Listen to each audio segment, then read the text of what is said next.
right. Welcome to week 9 of United We Taste. My name is McCoy, sommelier from New York City, currently living in Lisbon, Portugal, however, quarantined in New York. But that's okay, because I have my family here from both the travel industry and the wine industry for this special Kobrand sponsored. We're celebrating 2 months. I can't believe that I've made it even in quarantine that long. But we've made it, and we're celebrating with some amazing people, and I want to make sure they introduce themselves before we get into the tasting. So Kenichi, go ahead, kick it off. Hi, everyone. My name is Kenichi Lachey, and I'm the creator of Passport to Pretty.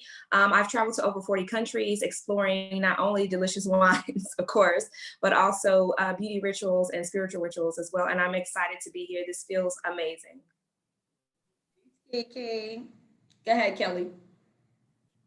Hello, my name is Kelly Mitchell. I am a New York Metro-based wine salesperson, wine educator, and consultant.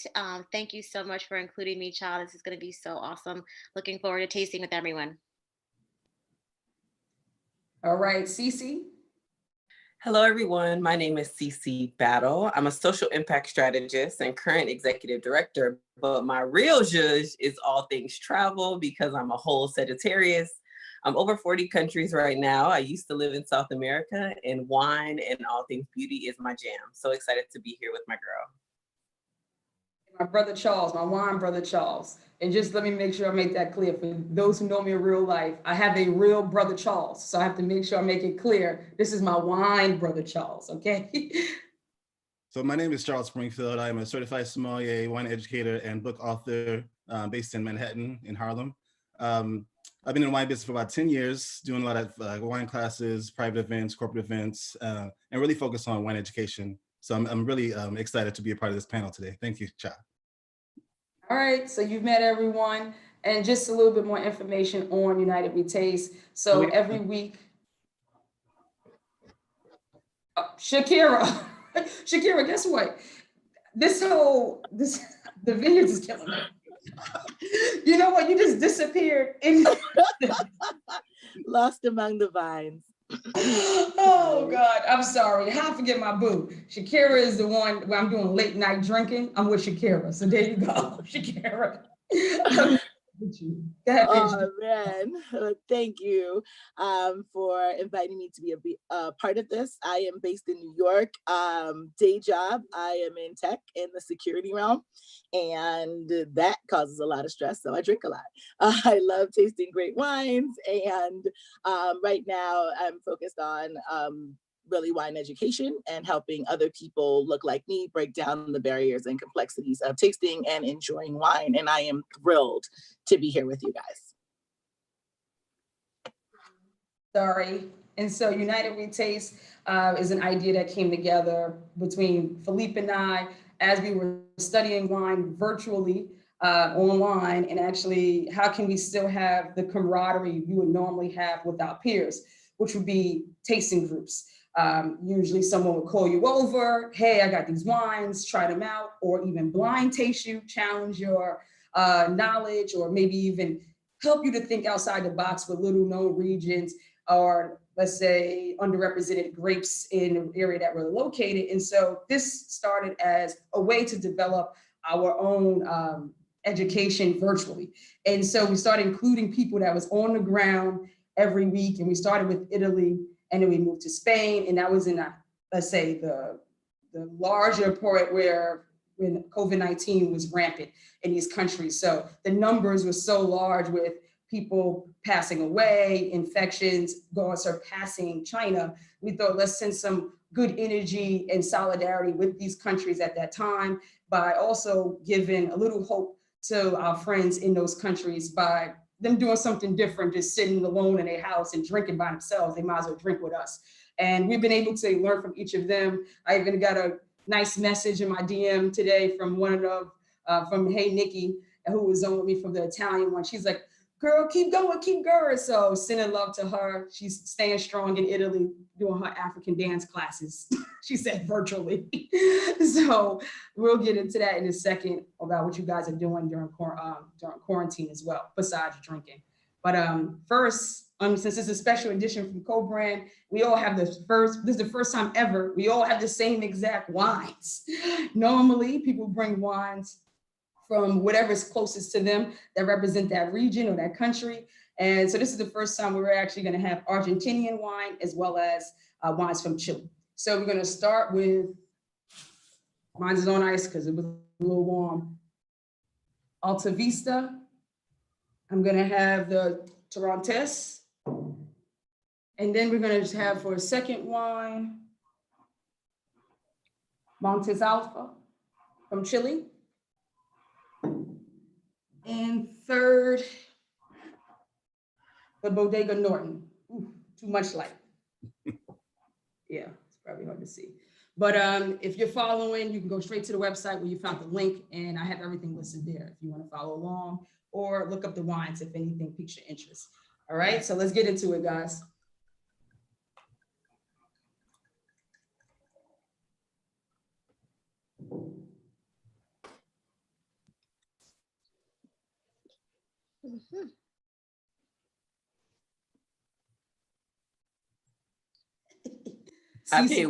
I pour way more than Look.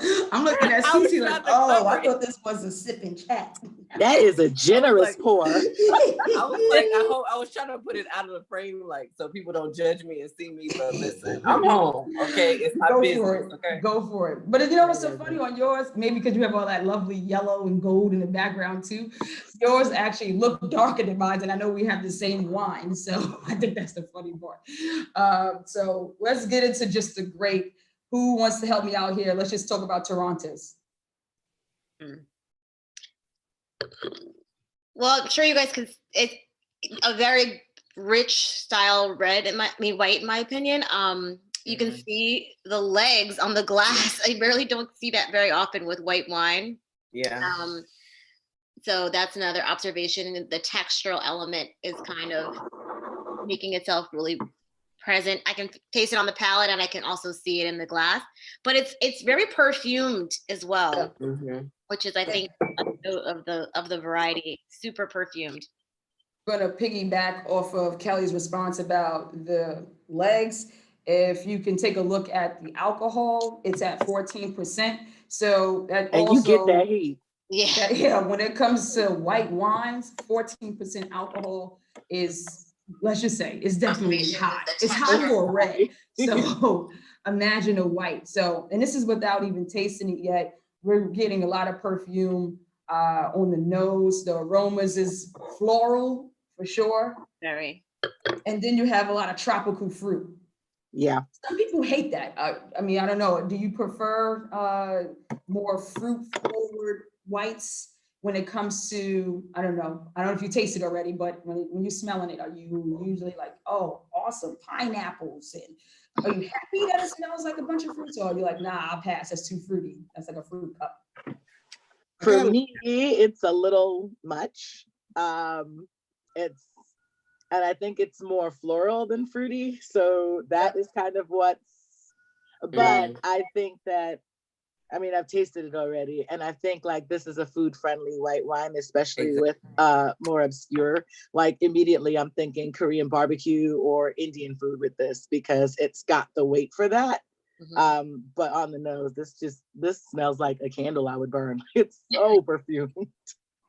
I think it's really interesting. I think it's really distinctive. You don't really get those kind of aromas on a lot of different wines unless you think about maybe like a Riesling or Gewürztraminer. Gewürz, yeah, it smells like Gewürztraminer.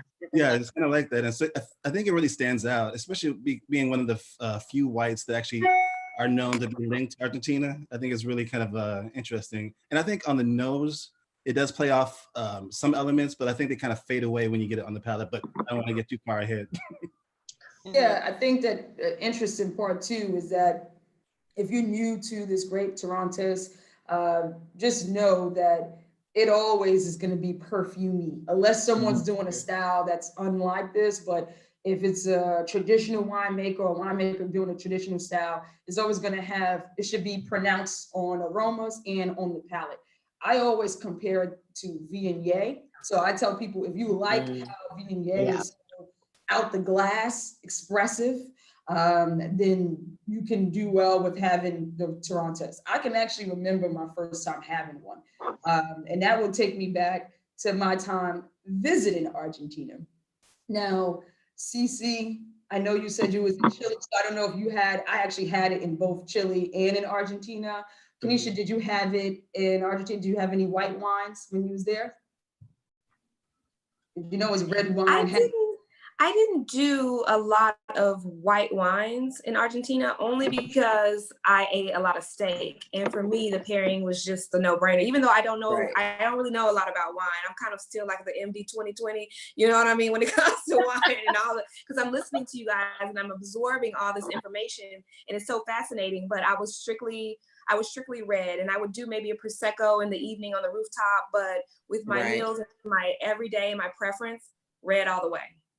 You have any white wine experience down in South America? Because most likely, if it was anything, Toronto showed up. Even if it wasn't from Argentina, it's just a grape they would replant in other areas. So it's interesting that you say that, because as soon as I tasted this wine, it brought me back to Chile. And then I'm like, well, they must have sold it somewhere, because I've never smelled or tasted a wine that had so much going on. So as you say that, I'm like, okay, well, that makes sense if they were maybe imported a bottle or used the same grapes, but it definitely has transported me back to that time. It's really developing too. And I think that's when you have wines that are at 14%, they're not really, even though it feels fresh because the acid is high, you can feel it's like a punch in the mouth. The first, it's almost abrasive unless you have food that's being paired with it, like Shakira mentioned, that can help subtle out the I'm about to say the tannin, sorry, the acid. Then you have it over controlling everything, and so then you're already like, this is so tart, I don't want to drink anymore. So we'll lose clients to that, because they'll say, nah, no one's going to understand this wine. They're not going to appreciate what the wine is bringing to the table when you are at, let's say, Korean barbecue, because Shakira said. So if you're having something that goes well with it, I would even say ramen. You know, I just love the idea, because I want the loose egg right at the top mixed in with the juice. Yeah, that richness because it's the acidity is. The funny thing is, I think the acidity isn't that bad. I think the alcohol, there's so much heat from the alcohol that for me, like this would be a great white wine for Indian food. Like that's what's in my head with this. But the aroma of it though, it's literally like flowers. Yeah. So when you say Indian food, are you thinking like a lamb vindaloo or a masala? I think like a vindaloo, even a masala, just like the same kind of essence that Shah was saying with like the richness of an egg yolk. It needs like something, because the acid is high and it's just so perfumed. It's killing me. like grandma's purse, right? Yeah, I'm like, purse. You don't want to sit next to. I agree with the this. Like this wine needs to be balanced, and so it takes me back to like my New Orleans kind of roots. When I think about like shrimp and crab and lobster and crawfish, some of that like really kind of almost like sweet seafood kind of qualities to balance. Seafood, crawfish for sure. Right? Yeah, I think that's what I think about when I think about this wine.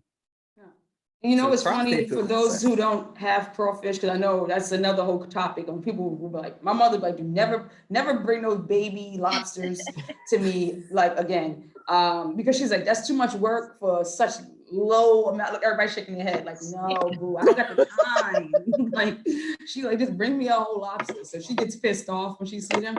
But I think that's the difference, is because if you have it, you'll appreciate the sweet from the crawfish versus the lobster. All I want is like butter and oaky shard. Like, I don't want this. I want something different. So it's funny you brought that up, because I feel like that's how culture or generations. My mother's like, I don't got time for that. So she don't want to spend no extra work doing that. Anything else from this? I mean, what kind of fruits we getting? I said tropical fruit. I got pineapple. I also, of course, we got the floral, but on the note, on my palate, I'm getting this underripe pineapple. It's almost like it ain't juicy yet, you know. Like you cut the pineapple too early, like damn, you know. Like you can't send it back. I know, I always do that. I think mango as well, a little bit, and mango. Yeah, I'm getting a lot of citrus, like a lot of Yeah. lemon peel, lemon zest. yeah, I got the citrus, I got the lime. I guess Yeah. the ginger on the finish. It's really kind of spicy on the finish. So like Yeah, I was gonna ginger. say ginger. I'm getting like this ginger note on the end. That's good, yeah. And I mean, this is so along the line. It really is so similar to Gewürztraminer and Viognier as a style of wine, which, you know, if we're being honest, it's probably one of the more least popular or people least awareness of this type of style of wine when it comes to white. To kind of those three wines are those two varietals overall are typically backburnered, and I think people need to have a better understanding of how application of those particular wines, because they're just easy to just talk about, oh, I don't drink those, or you know, and people just write them off.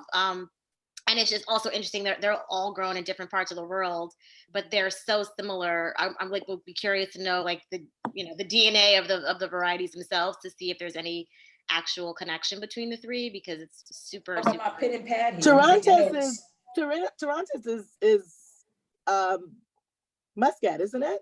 Yes, Is that a part of That's the what I was about to Pyrenees? say. Moscato is like a Moscato. distant cousin to Yeah. Muscat D. Alexandria. Alexander from Greece. Yeah. okay. In the Muscat family, and then also a grape called Criollo Chica. It's like it's a Hey, Chica. Hola, Chica. Criollo Chica and Muscat de Alexander is like the parents, I guess, if you can say. Mhm.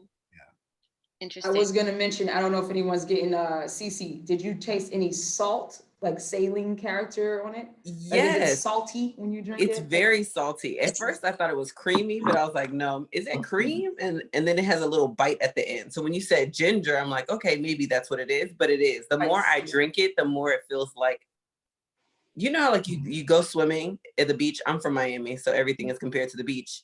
And you're eating something, and you're like, is that meat? Is it the food? That's what it feels like. And I think that the aftertaste, if I just had salt water, I actually Right. feel on my Yeah. tongue. And so I just wanted to play, or at least use that to help understand the grape. So Torontis is actually from Argentina, and it's in the northern part of Argentina, an area called Salta. So when I go back, I have not visited, but I would love to go there. But I don't know if either one of you also been to Bolivia. The salt flats from Bolivia is very popular for travel. I'm sure everyone seen pictures of this. Pure white, like endless white salt flats.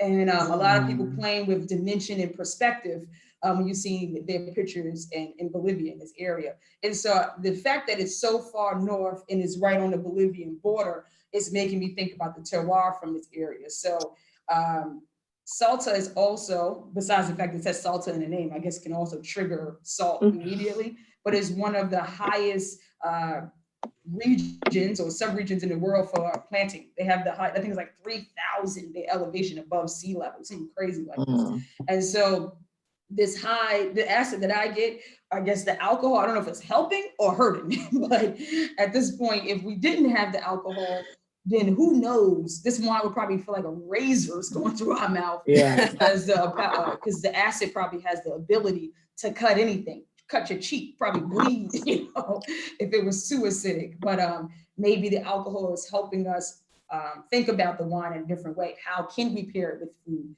And it actually is making it a little bit more balanced. I don't know if y'all agree, but I'm taking that into perspective as I think about the terroir and we're tasting this wine. Is like, well, Shakira got a point, but what if we didn't have the alcohol? Or what if it wasn't floral? It probably would just like, it would be too flabby and it would be too extreme due to the elevation. Any thoughts on that? Yeah, I think the interesting thing about this is like, this is a really fresh style. I think the vintage is 2018, but like, I think before the 2000s, they were making it more like an oxidized style.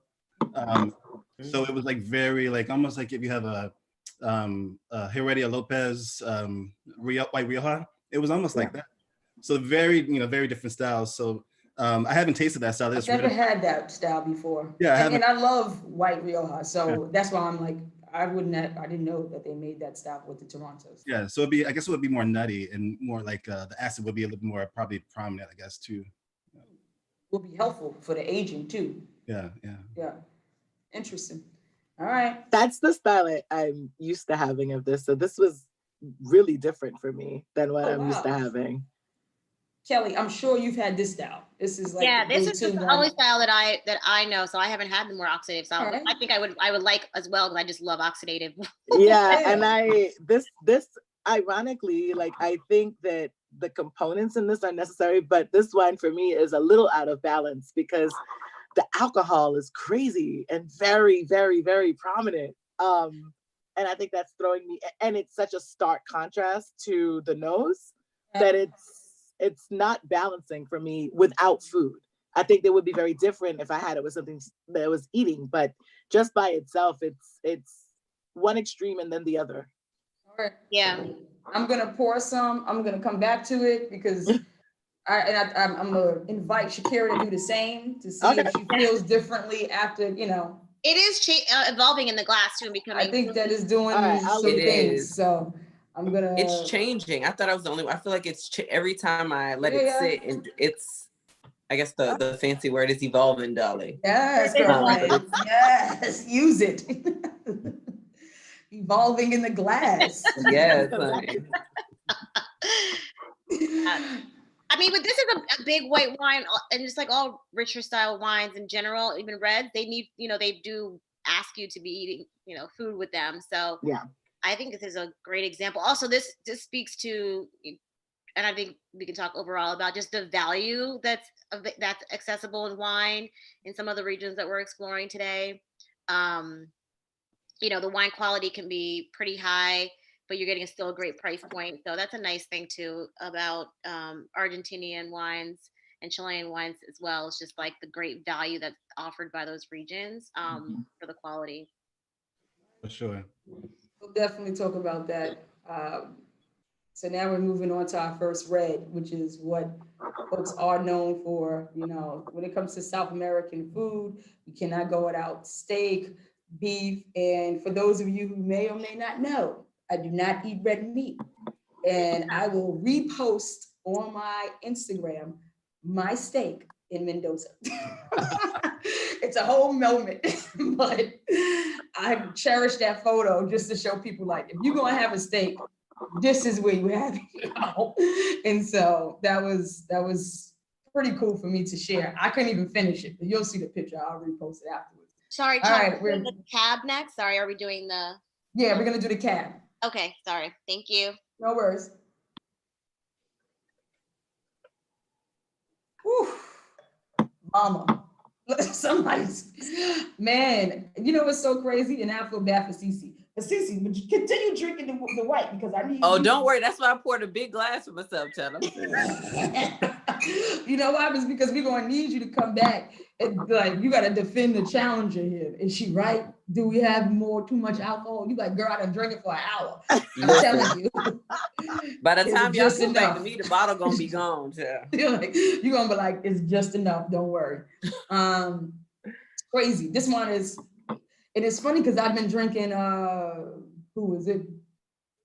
I've been drinking a Bordeaux from Pouliac this week. So in this case, it is a 2009. And so to have, I haven't even drank this wine, and I'm already talking about it.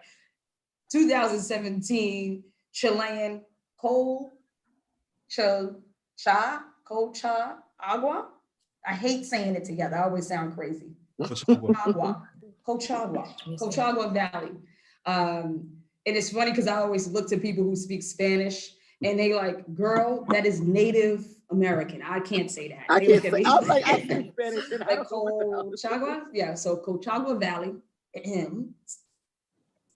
period, is just due south of the area that I stayed in and where I visited. So Santiago de Chile is the capital of Chile. And one of my favorite regions is the white region of Casablanca. And that's where I did kind of like pre-harvest work because they weren't ready yet when I was there. I was a little bit too early for harvest, but I spent 2 months there. And so my time there was spent between me visiting Mendoza, which we'll have next for Reds, but also me working with the vineyard there. So it wasn't this one, so that's why we're not saying their names, but it was an amazing time. And I was able to explore Chile basically for the reason that Kelly mentioned earlier. I knew that it existed. This is not during the time when I was studying for any WSET or anything like that. I had no desire at that time to actually enter the wine industry. I was just doing it as a passion project and also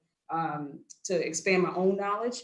But as you hear now that I'm here with you today, it now became a profession. So it's good to be able to use these stories as reference points when I was there learning about terroir, because I was doing the work and the studying way early on. And so I can tell you right now from my own experience, it smells like this glass when you're there. And so this smells like the earth when you were in the area. So The earth. the earth, literally the earth. I don't even know how to say it, because it's not even in the vineyards. It's like just driving down the road will smell like this in Chile in that area, which is further, I would say is mid, right? Santiago de Chile is like middle of the country. So there's the much hotter area that's due north, that's just bordering Peru. I think I'm right on that. And then going south, Kelly, don't ask me no questions. And just below is going all the way down to, I don't know, Antarctica. So at this point, this is one of the skinniest, thinnest countries. You have Pacific Ocean on the west side, and then you have the Andes Mountains that's bordering it, and it's very thin. So I always get excited to talk about Chile because the terroir is like none other. I don't know any place where, I don't know if you guys who visited felt the same thing. As soon as you got off the plane, I felt like I needed a gas mask. Like, not a gas mask, but like if I was an astronaut walking like the elevation was just so high, the mountains. I'm not from a mountainous place, so I guess it was very weird to kind of be somewhere like, oh, I can't breathe. What's happening right now? Yeah. And I've only been skiing once in Colorado when I went to Aspen. And so I know what it feels like to be there. And I feel like this was exactly that same feeling. I don't know. Did you feel that? Yeah, I mean, I felt the exact same way, which was really interesting because as a wellness traveler, I'm always kind of like trying to watch out for my health and things, but I also want to have a good time. And there's wine everywhere in Santiago. Like people that you meet will say, hey, let's go have a bottle of wine. You know, oh, you're from America, let's go have a bottle of wine. And that's just like the basis of the conversation. And so I did feel that the air was a little thick. But I just sat down and had the wine anyway. You know what I mean? Like, it's all about the experience. And what I felt was that the people were really so charming, and the scene of looking at the Andes Mountains, I could see them from my actual hotel that I stayed in. So for me, the wine was more of an experience versus like, because again, I don't know all of the notes, you know what I mean? And I pretty much will drink almost anything. Like, I'm not the type of person that'll be like, oh no, that's from 1902. Like, no, I wouldn't even know. So when it's offered to me, I do partake in it. And it was just part of the atmosphere and the experience of being with Chile and how you connect with the people, because they really pick up wine at the corner store, like they can pick it up from anywhere and offer it to you. And it's just part of their hospitality. You know, it's just so common. And I feel like they started drinking wine at 12. I mean, I don't know. It just is what I think. Like us. Listen, I completely agree with that, because I don't know if when you were in Chile, they did the Coke and red wine mixture. Yep. And I was but that's a Spanish. That's a Spanish thing from Spain. So. But on the walking tour, we were on a walking tour at 10 a.m. and he's like, wait, before we go, come, we have the wine and the Coke. I was like, well, shit. Wait, is he from Chile or from Ghana? That accent. It's a little bit of everything. That's my accent. Wait. Everything. So I completely agree. It is a part of the culture. It was a good time. Being lit. I was about to ask a question. Let's see if you two really remember. What's the name of this drink was bad? So it is soda involved. It looked like a mess. And it is alcohol in it. That's where you get but it has a crazy name. I don't want to give you any hints. I don't remember. Supposedly it's so strong you can fall. That's how I got the name. Oh no, I don't remember, but I was either. I don't remember it, but I was offered. I did not drink that because again, I'm solo traveling. You know what I mean? Like, I can have a nice bottle of wine and like conduct myself, but if I'm experimenting and I'm solo traveling, in Chile, I got a lot of stares. You know, it was very comparable to my time in like Japan, but I got a lot of stares, and I mean, they're neutral stares because I'm not sure if they were happy to see me or otherwise. And so I was just more mindful. So that particular drink that was offered to me by a Senegalese man who was living there. Wait a minute, that may be the same Senegalese man I saw. Wait a minute. That part says he on a mission and he ain't get me. I think he's looking for us. Listen.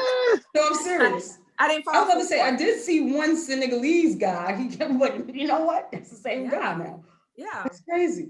I didn't fall for that one. All right, I'm gonna tell you the name of the drink. I didn't even look this one up. This is how you know when things is like stamped in your memory. It's called, and for those of you who speak Spanish, terremoto.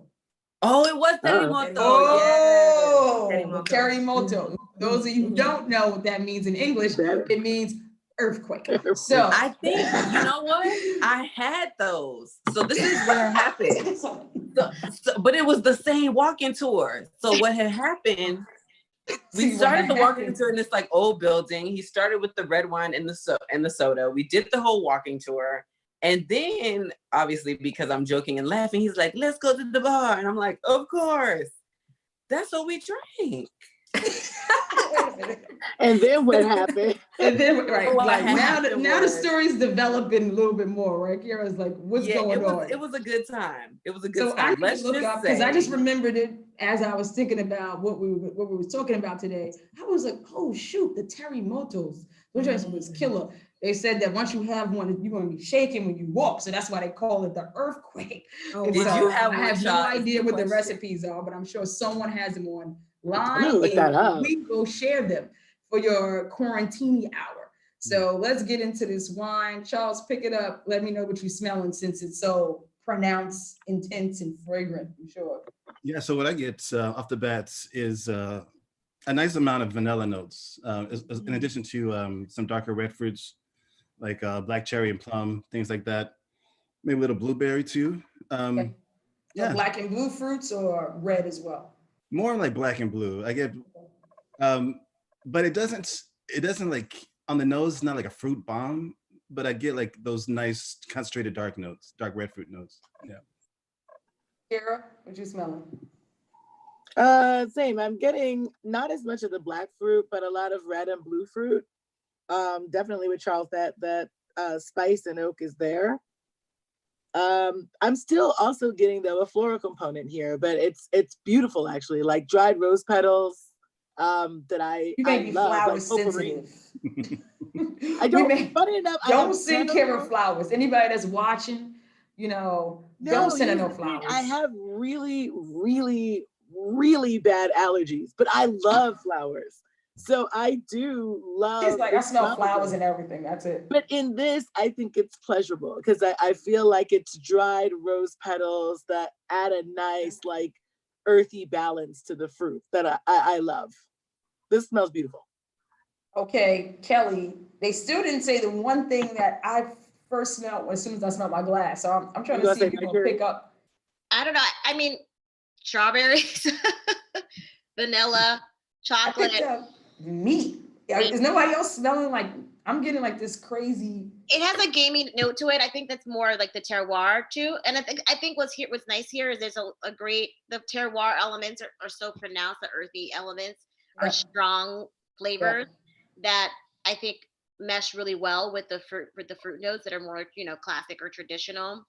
Even a wine that doesn't have a significant presence of terroir will have the fruit and some of the spice notes, but I think the terroir combination, like that's adding that like dried tea leaves element, that earth, and some of the notes that Shakira and Charles were mentioning too. So I think it's quite nice if you like those types of bigger wines. But I still, it's pretty elegant for its style. I mean, it is very elegant. It is. And so this reminds me of how you guys need to give me tips. So when I'm on a date, I can sound really fancy and elevated, and I can so first, right, you get the pour. Wait, stop. So first, right. Yeah, so then we swirl it, right, to get the aroma going. And then we kind of put do we do that? Yeah. Okay. Yeah, we want you to smell it, yes. Okay, so then what are the things I should find? Like the notes, what else? All right, so the first thing you did that you didn't do just now was sight. So we look at the color. So we didn't do it so much on this one, but on the white one, we did talk about the color, okay? Okay, So in this case, you want to look at the color. All right. It's normally a bunch of people who are all in the wine industry. So I usually don't go through this. So I forget. Yeah. Sorry. We're going to Give me the backtrack. tea. But I need the tea. So you definitely want to look at the color. Okay. Okay. So that's before swirling any of this action. You want to check for oxidation, faults, anything that's evident in the wine before you even smell it, taste it, because you may approach a bad wine, right? So why drink bad wine? So if it smells like wet dog, it's bad. Send it back. Oh, there's a lot of things. We got an alcohol. You can not alcohol, but nail polish remover alcohol. I'm talking Yeah, Oh, wet dear. cardboard. cardboard. I Yeah, like telling people it I'm smells sorry. like. So, Yeah, I'm it's nervous. bad. If a wine is faulted, it's very, very distinct. You'll know. You'll know. Okay. So sometimes I've smelt it, and then I had to defend the fact that I was a professional. And then for people to like give me a new bottle, and so that we'll talk about as well. And I'm like, I don't. That need means your anybody nose else is better than them, because if you know what that smells like, it's very distinct. You almost can't miss it. It's horrible. This one was pretty faint, but he thought that he can still sell it. That's the whole point. It was like, but it's. I'm like, yeah, but I know what it is, and I don't want it. Like, it is no, like, I just want something else. And it's crazy. Of course, he just opened the bottle and put it right back, and now he starts selling it by the glass. Yeah. And that's because we, the people, we, the community, do not know the difference, and so it's easier. It also happened at a wine shop I worked at, not the one, my beloved one that I started at, but other ones that I worked at, where they go, oh, we'll just use this one for samples. And then they just poured it as samples in the beginning. It's false. I'm telling you it's false. And then you tell me that you just want to pour it for people. And people go, oh, I love it. They just literally watching Black folks walk in and talk about how much they love this faulty wine. I'm like, you're making that's a part of like things like when you start talking about the culture, like people, especially newer drinkers, are afraid to say, I just don't like it. Like there's something about it that I don't like. And there's no right. If you don't like a wine, you just don't like it. Now you might not even tell that it's flawed, but if you don't like it, there should be no shame in going, this one isn't for me. I'll try something else. I'm so glad you said that, because I would have never, I've tasted a lot of wines that I didn't like, but I feel bad because they've already opened the bottle. So I'm like, oh, well, it's okay. I'll drink it. So thank you for that. Because I didn't even know you could really. Yeah. If it's a fault wine, I'm calling it out. And guess what? When you work in this industry, there's no FBI badge to say, hey, I know the wine. So I have to go around like, okay, what else you want to do? How about open another bottle and I can taste that one and I can tell you if it's a fault or if it's the winemaker. And we can do that here together, since you have to bring your manager and your manager's manager over here. But that usually doesn't happen for people who look other than me. And so therefore, I understand the game that's happening. That particular incident happened in London, actually. So it happens everywhere. So just the reason why I'm taking this much time is because if you're identifying a fault just from sight, these are things you can show him off the cuff. Like, nah, I already know that's not supposed to, this is only a 2-year-old wine. Why is it already like brown? It was only 2 years old. It's not aged. Why is this happening? If they got some answer for you, you can smell it and taste it and see what happened. But the next step would be to do the swirling so that you can be able to open up the aromas. We can smell it together. And then that's what we're doing right now, calling out the aromas that we get. Without getting too deep into that, there are going to be different descriptors that are in fruity and floral, minerality, earthy, even chemical notes if you're talking about Riesling or biological.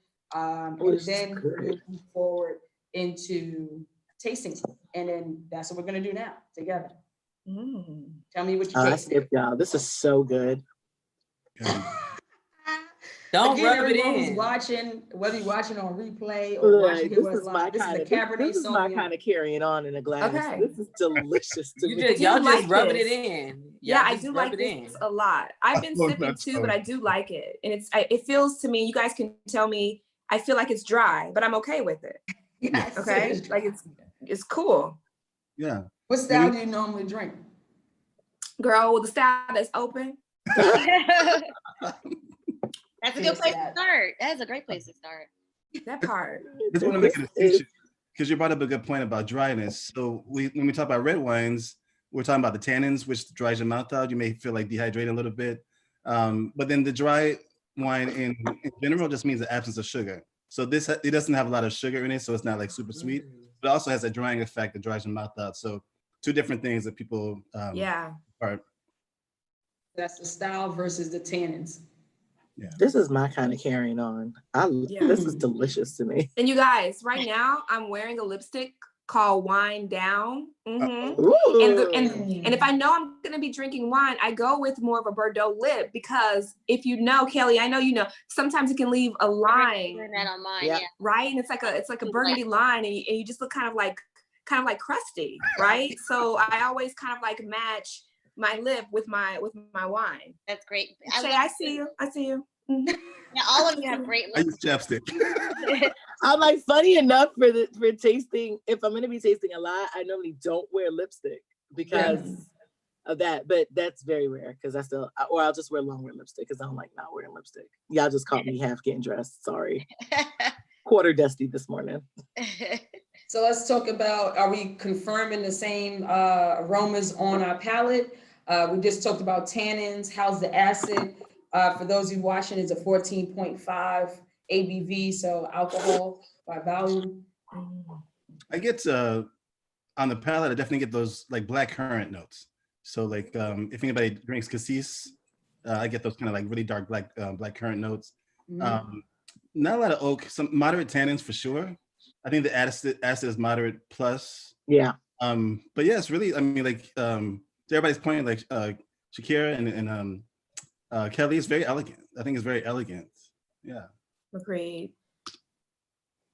And may I add too, because I'm a beauty person, that I wear a lot of fragrances with black currant and cassis in them, like love them and live for them. So this is like a really beautiful pairing for me in my beauty world. Oh, nice. Yes, with a beauty pairing. Come on. Yes. That's a whole series in and of itself. That's right. exactly. You might spark some interest now. I Like, want to come know on more now. about that part. We should do that. Let's do it. I'm down. Listen, The, perfumes, face masks, all of the outfits. things. Let's get it. Did she say outfits? Yes. You will get I'm this. gonna pair this fashion. outfit with You gotta my do the Bordeaux. outfit. Yeah. Like you did. You like, I got a white wine. We're gonna do this gold look. Listen. Yes. I Let's mean, do with it. the earring matching the lip, you gotta bring it together. Come on. Yes. Yes. Coordinate. My Yeah, kind of exactly. carrying on. Mhm. So when people, let's just talk about Cabernet Sauvignon for a second. So Bordeaux blend, Cab is from Bordeaux, France. Its highest percentage would be on the left bank. So I had to break this down because I never know where people are when they say they're beginners or they're avid drinkers, but it's like making sure people understand some regions have formulas and Bordeaux is one of them. So the Cabernet is heavy there, but it also has a blend of Merlot, Cab Franc, and other supporting grapes. But those three are normally the top that's going to be in a Bordeaux blend. So it's usually interesting when I have people come to me in a wine shop, tell me they hate Merlot, but they love Bordeaux. I'm like, all right, that's kind of strong. Let me help That's you kinda out. strong Maybe and you wrong. don't know that probably 40% of that wine you love is Merlot. Merlot. Strong and But this- wrong with that one. Yeah, maybe you don't know. I'm trying to hook a sister up. So let me let you know, this is what really a Bordeaux blend is. Now that's saying, even though it's not from Bordeaux, France, they would say Bordeaux blend because that's where it's from, the blend is from, that they would do the same thing, even in a Chile, even in US, in California, and they will say Bordeaux blend, just so everyone knows contextually, it's always the same 3 grapes, Petit Syrah, et cetera, other supporting grapes too, Malbec, but just know that they don't always have to tell you on a bottle when it comes to South American or even US wines, because unless it's Oregon, the percentage is 90%. So if it says like this, our bottles have Cabernet Sauvignon, in Oregon is the only state that has the highest law for, it has to be that one grape if it's listed 90%. So it has to be that max. For the other states, I feel like it's 85 or 75. 85. And I think that South America mimics Australia, and I believe theirs may be at even 75, if I'm not mistaken. So in that case, is this all Cabernet? Like, I can do a little bit more research, but I think that there is a lot of this that is interesting to me. And I bring that up to also, I'm sure, Kenichi, you've had a Cabernet Sauvignon from California. I want to know if you feel like this feels reminiscent of that style, or even one that you may have had from France. No, The same thing for absolutely. everyone else. Is this tasting to you? Absolutely. Yeah. It's a very familiar taste and a very familiar feeling, because I don't know about you, but I feel like my chin is sweating over here. I don't know if that's part of like The why. experience? But you know, it warms me up is what I'm saying. You know what I mean? And I don't know if that's the after effect, but definitely I feel like I am in California with my girls, and we picked up a couple of bottles, and this is very familiar in the palate. Yeah, so I actually work, one of my day job is I work for wine.com based in San Francisco. So we actually sell all these wines. Shout out to wine.com and Kobrand. And I'm not gonna give it away, but this has a little bit of Merlot in it. I won't say the percentage. Yes. Yeah. Boom. I don't want to give it away. But no, I just think that it's good for people to know, because they walk away and go, oh my God, I hate Merlot, but I love Cab. Even now, I'm getting more of a coffee bean on the finish. And I feel like once you let evolution happen, right? You will get more air exposure, and it's opening up some more, right? And I feel like when you start, that's when you're able to taste maybe the secondary grape. So because you gave it more time to introduce itself, you know, to the wine. And so I just wanted to point that out, because I were picking up other items. Is there anything else somebody want to say about this wine before we move on to? Is there any Cab Franc in it? No. Not that I saw. So this wine is accessible on wine.com. Yes. All right. Here we go. In select states. We ship to 42 states, and inventory based on state. Okay. Come on, So Flex. much better than Napa Cab to me. Come on.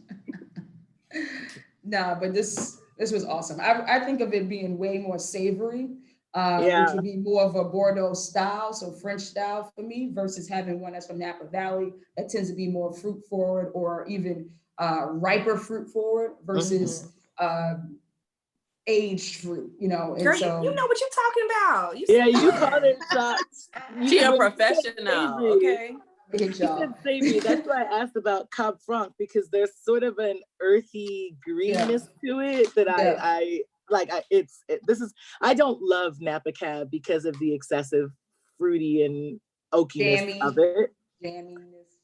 I mean, and it's also way overpriced when you can enjoy something like this that I think is delicious and a much better expression of Cabernet Sauvignon. So, all right, Charles, I'm gonna put you on the spot while we move on to the next one, because I want you to tell us the price of this wine on wine.com. Now that I know it's on there.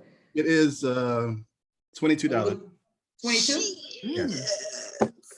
That's actually interesting, because if on wine.com is 22, then how much is it probably you think on the shelf, Kelly? Like if you go into a wine shop, how much you think it is? I would say it's probably a little bit more. Maybe if you don't. Yeah, I'm sure that means probably like 28. 25 to 28. Yeah. But this it's is crazy. so much better than anything you can find from California. From California, I mean, True. it's amazing. This is when the value proposition of these regions really, really makes itself clear. Yeah. $20 Cabernet from California is generally not that exciting. This is so complex and interesting for that price. It's a good wine. And I think that is also, let's also make sure we mention that probably most people will walk right past chili as a wine section in the store. And if they see one for 22 or 28, 25, they're probably like, no, why that one so expensive? Because shouldn't it be next? Because most of them you're going to see on the shelf is probably 10. Right. So unfortunately, these wines in this region in South America, whether it's Chilean, now I had my first Brazilian wine. We'll talk about that. Thanks to the Portuguese Brazilian connection, I was able to have some Brazilian wines while living in Portugal. But let's say I've been to Brazil 3 times and I didn't have a Brazilian wine. So let's give you a mindset of how you had to leave the country. That's because you were having those caipirinhas. Okay. I didn't even know this was wine. I love them too, by the way. I'd be like, you don't know this? This is Brazilian mojitos. I just put you on. It'll change your life. It will change your life. Can you, for the ladies that have been to both Chile and Argentina, I think for a lot of South America, people really don't understand the climate and the terroir of it. Like they actually think that the vast majority of South America is tropical, and it's not at all. And I think that that's so reflective in these wines. Like, I think that if you ask the average person what they think Cabernet from Chile would be, they're going to think it's even more fruit forward than Napa, because they're thinking it's even hotter. It's close to the equator and all of that. And this is such a great display of, like, one, what the terroir is. This is obviously a cooler climate Cabernet, because you're getting a lot of the secondary and tertiary notes from it more. It's not just a fruit bomb. And so I think that, you know, showcasing these wines, you know, I feel the same way about Spain. Bringing these wines and attention to these wines, I think you can encourage more drinkers, because you can try something, and even if you don't like it, I mean, you've spent $25 versus $60 for a wine that you don't like. Yeah.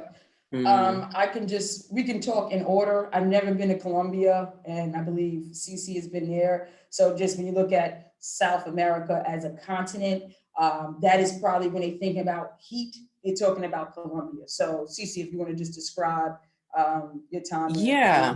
So I used to live in Colombia for over a year. And the thing about Colombia, I say it encapsulates everything that South America is, because you have beaches, you have mountains, you have cool climates, you have very hot climates. Because if you think Bogota is New York vibe, but the climate of like a Seattle, you know, it's like, you know, it's like rainy, kind of cold, whereas I lived in Cali, which is like Miami. It's hot. It feels a little bit like New Orleans-esque in terms of culture, but the heat is, our average days were 90 all year. How close is that to Cartagena? So it's like via plane, maybe 2 hours, but Cali is Midland. It's not even on the coast. So even if you think Buenaventura, which is on the other coast, and Cartagena is on a coast as well, even the climates of those coasts are vastly different because of the bodies of water in which they touch. So let's talk about that.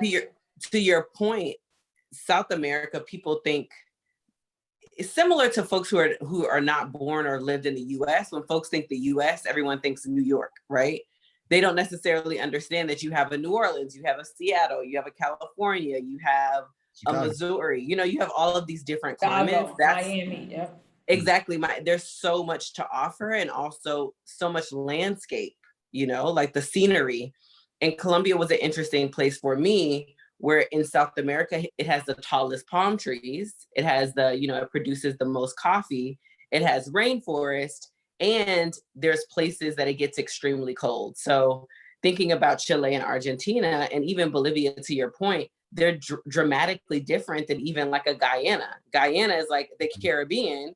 And then you have Chile, which is like, I don't know, brisk weather is the only way that I can describe it. So yeah, it's like living in Colorado. Exactly. Like being in Chile. Exactly. People are like, oh, don't you live in New York? And you're like, no, I'm from Boulder, bro. Like we ski, you know what I mean? So, and then you have like Uruguay that has like these Mediterranean climates and all of that stuff. So I think that, like, you know, it's so great to see the melding of travel and wine and all these things, because if you like Italian wine, you really ought to try a lot of Uruguayan wines, because the cuisine is similar to Italy. The terroir and terrain is similar to Italy. You will enjoy those wines. That's a fair point. Yeah, I think a lot of, so as someone from Miami, living in Cali and then going to different places in Colombia, there was so much similarity in food in terms of Caribbean culture. So whether it be using coconut for everything or plantains for everything in a mama, you know, put mint in everything. So I understand the comparison as you're thinking about food. That's fair. So when I went to Brazil, which was my first trip to South America, I went straight to Rio. And then my next few trips were to actually explore, because the country is large. So I was in the north, which is Salvador de Bahia, which is basically the Caribbean when you look at it. Yes. What it feels like, the culture, compared to also going down to Sao Paulo. And then Sao Paulo is completely Sao Paulo is very much New York City. Yes. That actually, I wouldn't even say New York City. If you've been to Mexico City, It's more like Mexico. That's than New true. York. But the city is large and it's just buildings everywhere. And I think people think of that same idea with New York, but I'm like, no, we have a very small area of New York City that's like that.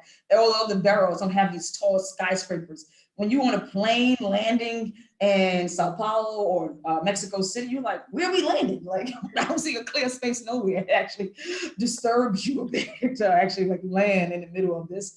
But yeah, Brazil was my first exposure to South America, and of course with the Capianos too. But I think that learning from those 3 different cities, I was able to see how when the equator flips, you know, the reverse of it. So being in the north, which would be the opposite of us, how hot, how Caribbean the feeling was, how beach life was part of their everyday life, and then just really, and then even us, melanated folks, right? Oh, yes. Listen. It's kind of weird because that's the opposite when you think about the States, where it's the flip and everybody's down in the South. And so you connect with the music, you connect with the people, I'm sure very much to Cece's Colombian experience as well. And then Rio, because it's popular, it was basically the Miami. Yeah. And Sao Paulo was the vast difference. I mean, not that you didn't see people of color or that they didn't go to the beach, but it was actually cold.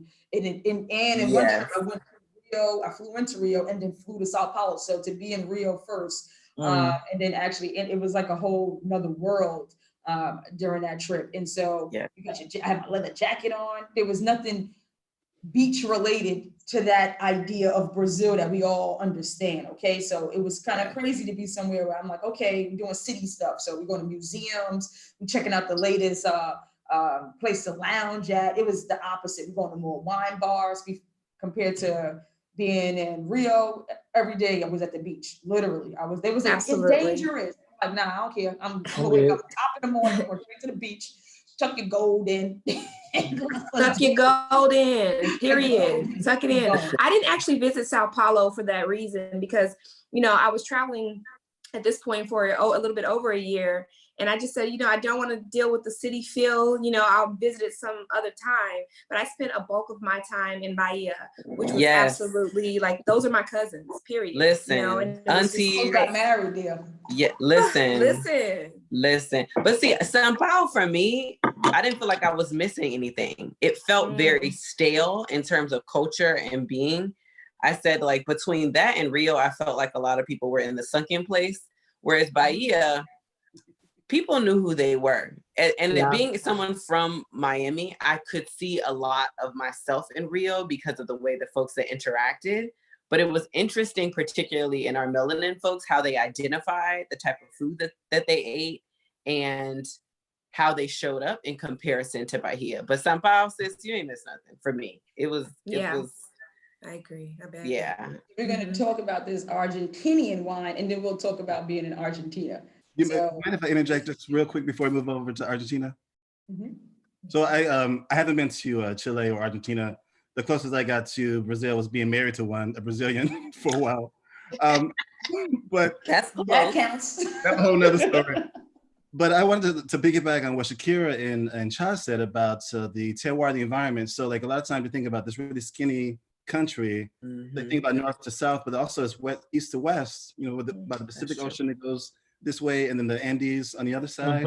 And then the climate from the reverse, like Chaz said, the southern hemisphere it gets hotter in the north and colder in the south. All the different things, microclimates that really kind of stand out. So when it comes to wine, it comes to traveling, people tend to put things in boxes and blanket statements, but it's so varied. And I think this conversation is very important so people can actually peel back the onion and see the different variances and the levels of these locations and these regions and these wines too.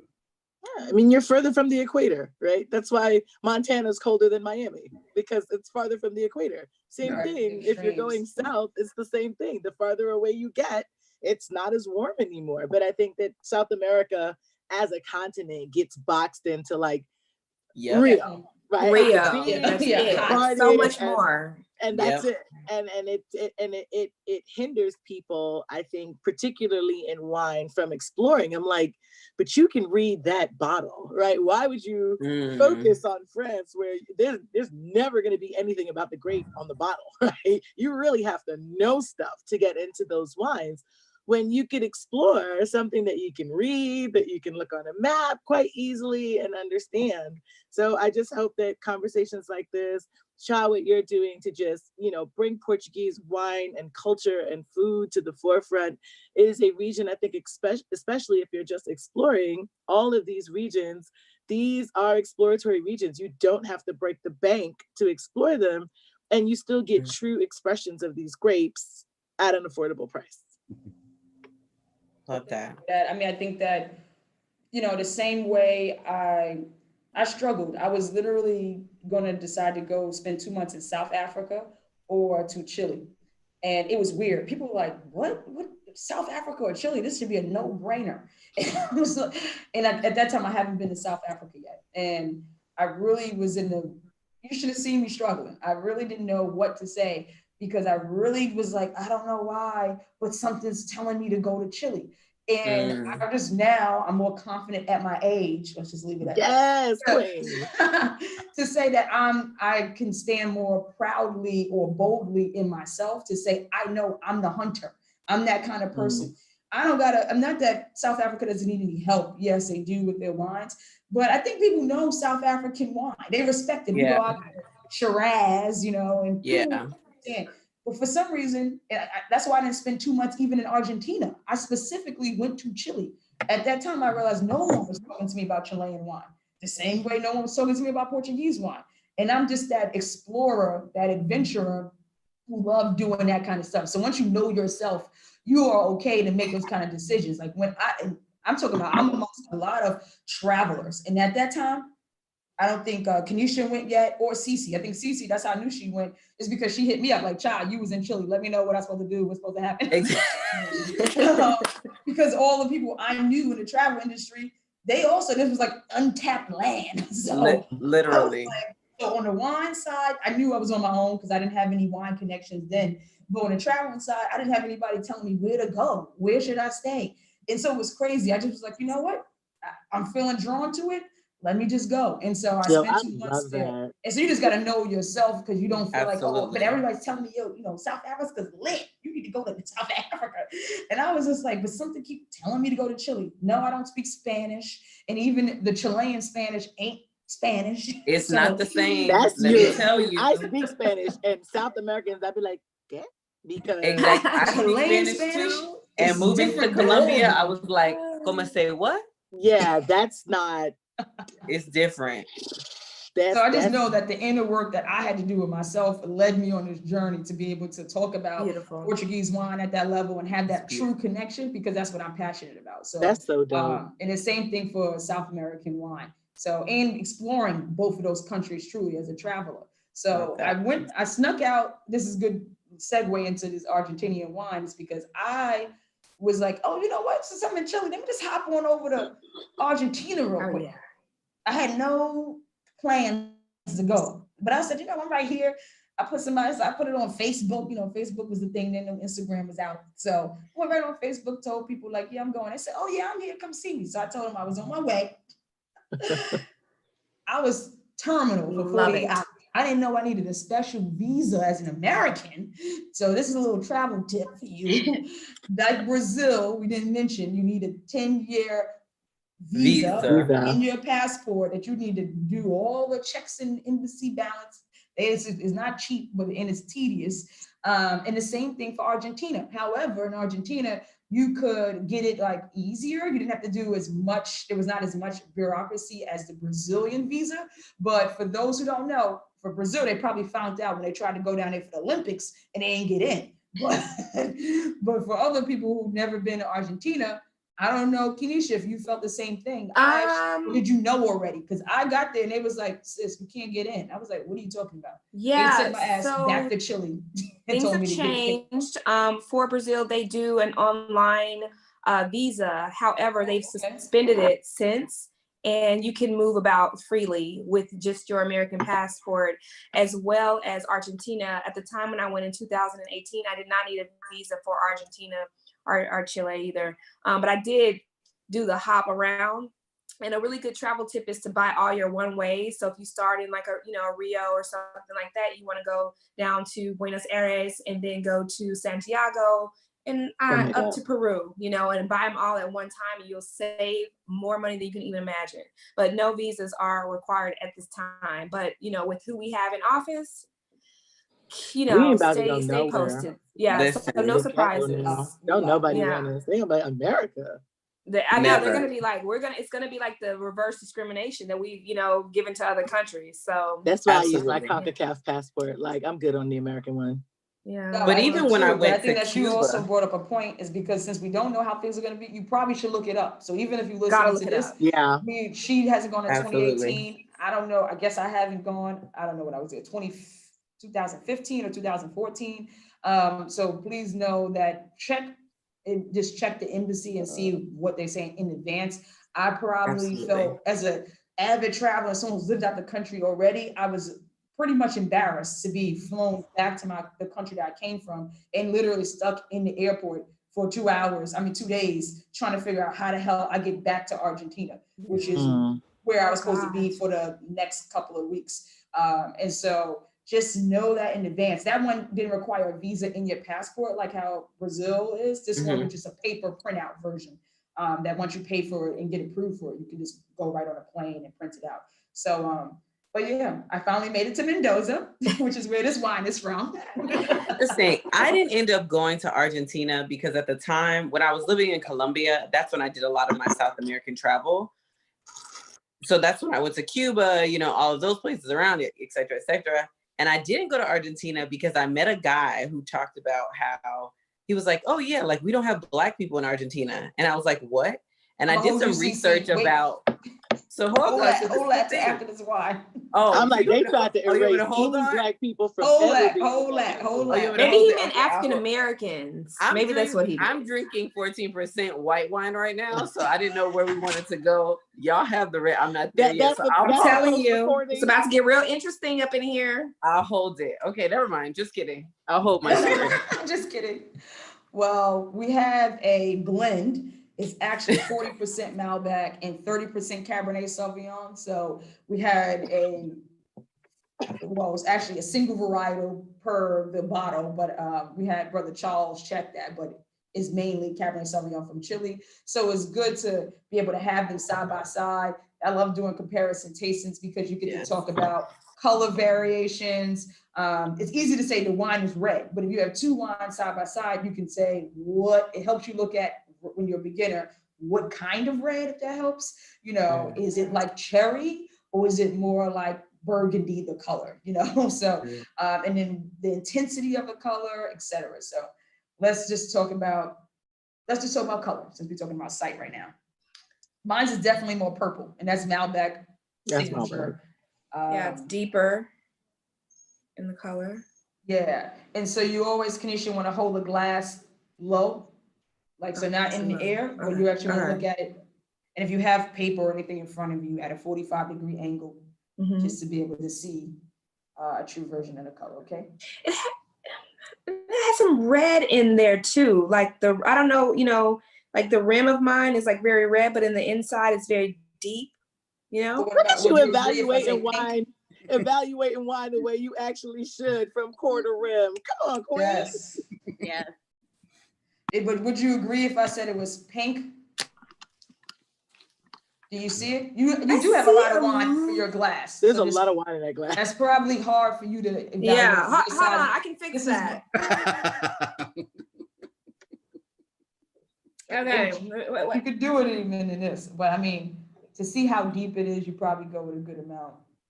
I see that it reminds me of a lip color called Strawberry Kiss. So you're right, there's a little bit of like a magenta kind of color in the background of it. Yes, yeah. Magenta. And then from magenta, then you get to that dark, that deep part for me is straight plump, like purple. Yeah. Like Welch's grape jelly or something. All right, Kelly, you've been quiet. We even need to send you to Brazil or something. No, But, I'm not as well traveled as you. I hope I get to start traveling more. no. There's no way. And that's why it's a good I thing. took those places, but I've loved it. I definitely took a lot of mental notes. You and I already had conversations. So first start is me getting you to Portugal, and then we'll talk about the South American trip that I'm going to put together on the other side of the equator. So don't worry. I'll meet you back in Portugal. Yes. That is at the top of my list. I cannot wait to go. But Kelly, I would so host you. I would take you around the whole world. I would call it hashtag little trips. I'm so tiny. Wait a minute. I want a sugar mama. Can you take me? I'm like, I'm tall. I can't. I feel like there's height discrimination now. Come through. I know. It's like, what about the tall girls? Well, then, Cece, we gonna do our own tall tales then. Let's do it. See, I like that. We can tall link tales, up. honey. I like that. Tall tales and short trips. We'll just pick a country and meet up. Yes, Queens.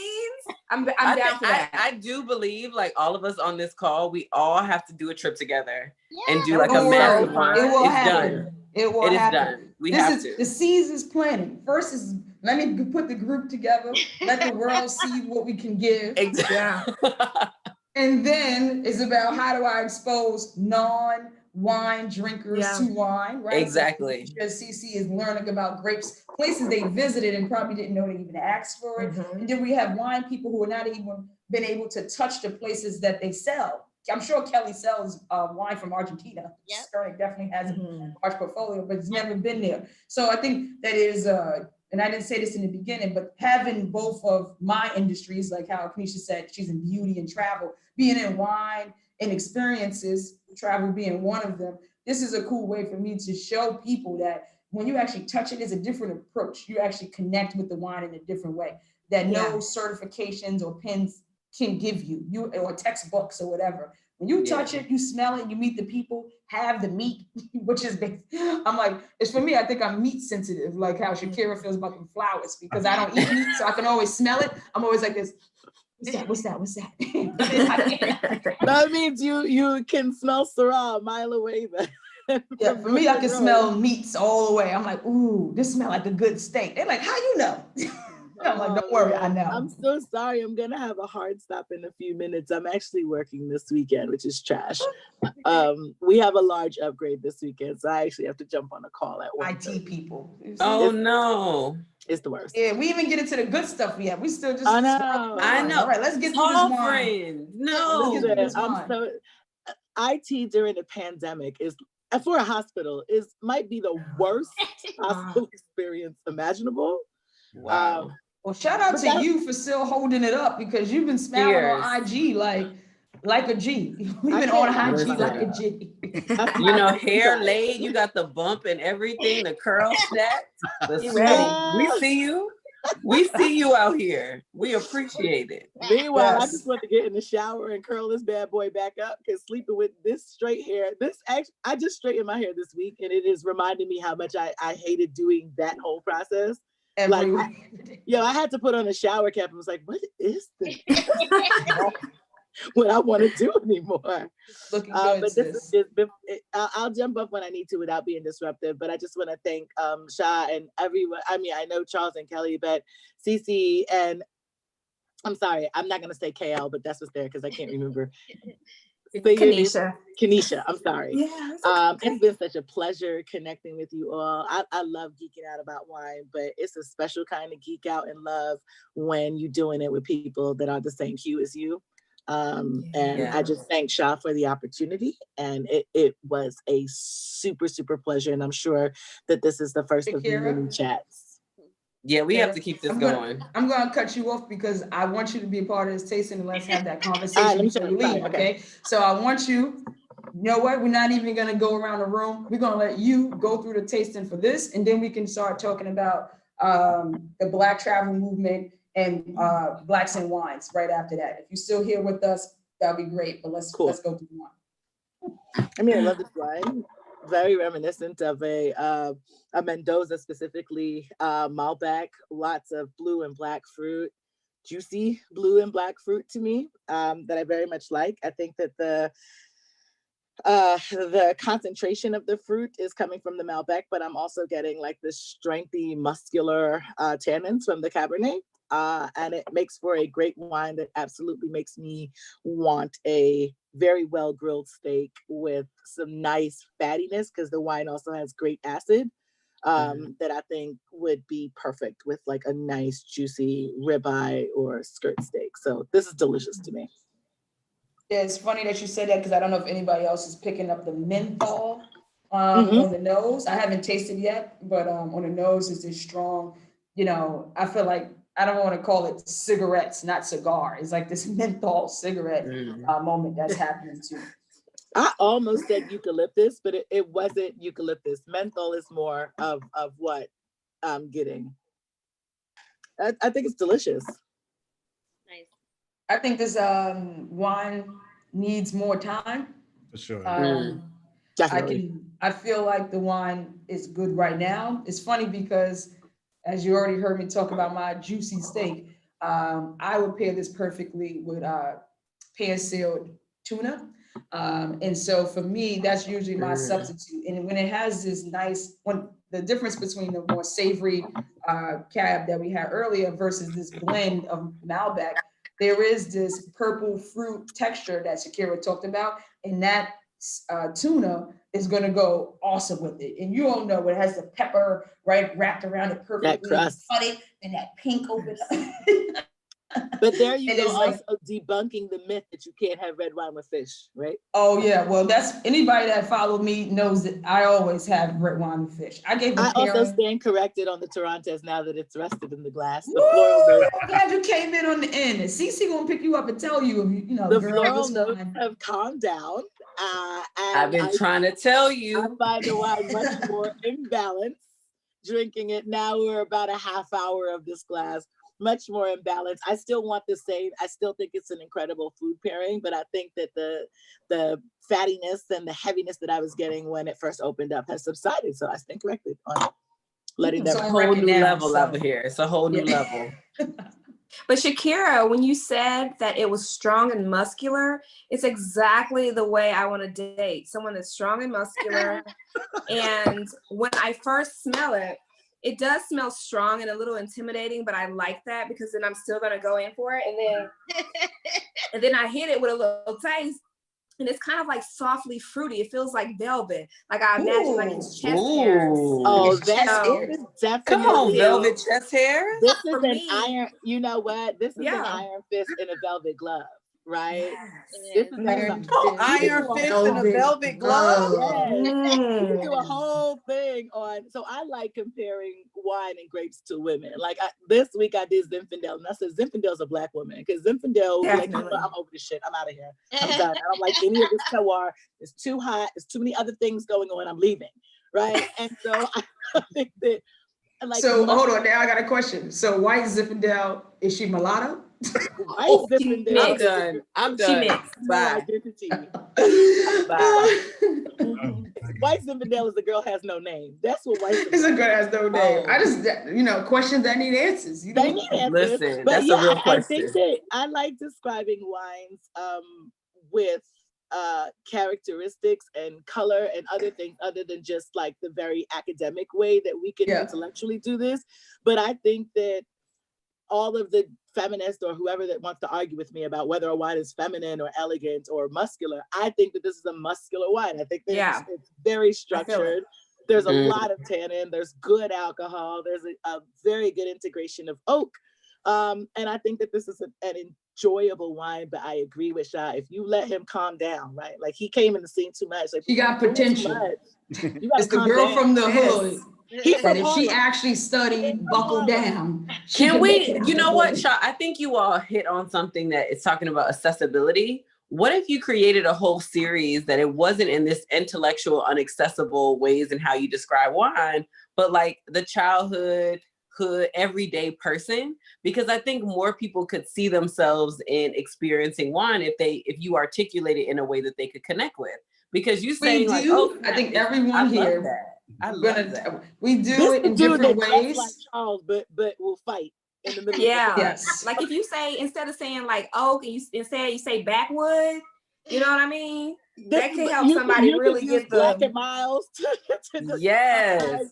listen, like it's a vibe. this is the corporate dude that somebody gonna say something crazy And he gonna and snap. reminded that he really from 145th of St. Nick, right? Like real quick. It's him. That's This what this him. wine is. Wait, that's my cousin. I'm here for But this. I like to use terms that people can relate to, because I I think love that. that people that study wine, I mean, it is something, if you start studying, you love it because it's amazing and you do like to geek out about it. But I think that especially for people of color, you understand, like, you don't want to talk to people when you're being authentically intellectual, but you don't want people to look at you like, girl, what? Like, what the fuck is bergamot? Like, I don't know what that smells like, so I can't do that with you. Right. You know, so when you mention like, well, my fragrances match cassis, right? But if I say cassis and you've never had it, you don't know what the hell that is. Like, what does that smell Right. like? What does that taste like? But if you could bring in like, girl, you ever smell, you know, Tom Ford's blah, blah, blah, that is what this smells like. So if you know what that smells like, so like when I say dried rose petals to somebody, I normally say like potpourri. You know that little bowl your grandma had that she smelled good for like 2 days. That and she then it put was in her just underwear drawer to smell good. everything. Wow. Smells like potpourri. You know what I mean? If you want to describe cedar, again, it's that Right. wood thing that your grandmother hung in her closet. Like, grandma, it Yeah. smells like a funeral home in here. What is that? Yeah, it's So an I think it experience. makes it relatable. Yeah. It definitely is an People experience. Every bottle is an usually- experience. Absolutely. They connect experience, they connect flavors. So in my case, I love just making sure I talk about foods that's tapped into our cultures. So usually for me, and it also is about your audience, right? I'm not going around, listen, I was serving in a restaurant in Portugal, talking about stuff that I had at a cookout in New York City. So that like, you gotta know. Yeah.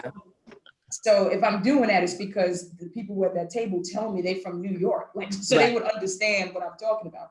I'm not saying that they don't have corn in Portugal, but a New Yorker or someone that's from the South that's visiting, that's a tourist in my restaurant, they would know a little bit more when I say it's giving you that like Old Bay, you know. They're like, oh, they like, okay. So I think that it's about not just Kara's talking about a good thing, which is experience in moments, or making it a human character when you're talking about the wine and making it relatable. But you can also do the same thing with spices and foods. Tony Chachere's, if you're from New Orleans, Yes. versus as I call it, Mike Lowry's for the seasoning up here. So I think that it just depends on you, or sazon, right? So it just, when you're talking, it's not just like, allspice and like she said, bergamot, you know, like if you know something authentically because you are part of that culture or you've been exposed to it. And that's why travel is so great for me when I'm talking about wine, because I've eaten there. So I might not be Portuguese and I may not be Brazilian, etc. But because I've had meals there and had the steak in Argentina now, etc. I gotta see these pictures. That steak gonna keep coming up until I find that picture. It's one of those things that we can connect from our own, experience, our own food experience when we're young, instead of actually feeling like, oh, no one's gonna care about that because this is wine. It's supposed to be sophisticated. It's not supposed to be connected to the Black experience, brown experience, or people who just have, or indigenous experience, whatever food you in. And so I try my best to kind of connect it to those, and people may never know who the Inuit people are. But you understand that the Inuit people that are native to Canada have their own style of food. I don't care what kind of meat it is. If you've never had it, then you don't know how to connect when you're talking about wine to Native Americans from that region. But my travel allows me to have real conversations that connect with them. And allowing people to speak from their experience, right? I remember blind tastings in for the first time, right? I did not, at that time, I don't know what jammy fruits versus stewed fruits were. What I know is that smelled like right around Christmas time when my mother and grandmother and aunts would cook dried fruits to make their rum cakes for the holidays, right? And so it took somebody going, okay, so you're talking about cooked fruits. That's what stewed jammy fruits translates to into wine, right? And so it's something as simple as that, right? So if I can make that connection, then I could go, you know what?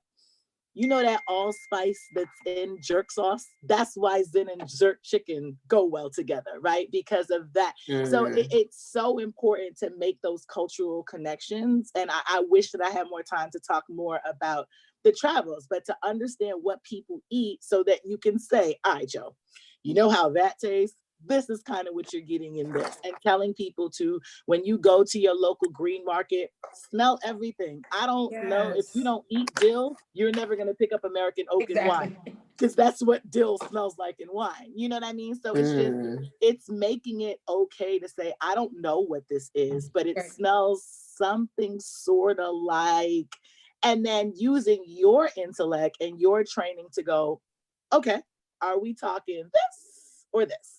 And just, but that's where our representation matters, because somebody that looks like us is more likely to be like, sis, I don't know, it smells like wine, I think, or something. Whereas if it's Becky or John or Tim, they're like, oh, this is good. Thank you. It's great. Thank you. And they don't learn anything. I love Black people. Before Kara, because I know you got to jump off real quick, you can end with this note, and then we'll pick up from everybody else. So when you silently disappear, we still have the conversation going. So one of the notes I did make sure I remembered from earlier is I wanted to talk about that Black travel movement, which whether it's at its peak right now or has, now it's going, the curve is going down, who knows? Not because of COVID-19, but just the idea of it. But yet the wine, Blacks in Wine, however, is kind of on the coattail, I would say, of the Black travel movement. I don't think they have one to do the same, but I think that exposure, sophistication, it comes attached to travel, right? When you tell people I've been to 40 countries, they go, where is Black girl from? And then, maybe the next step after travel may be wine, right? Because maybe for me, it's always a souvenir.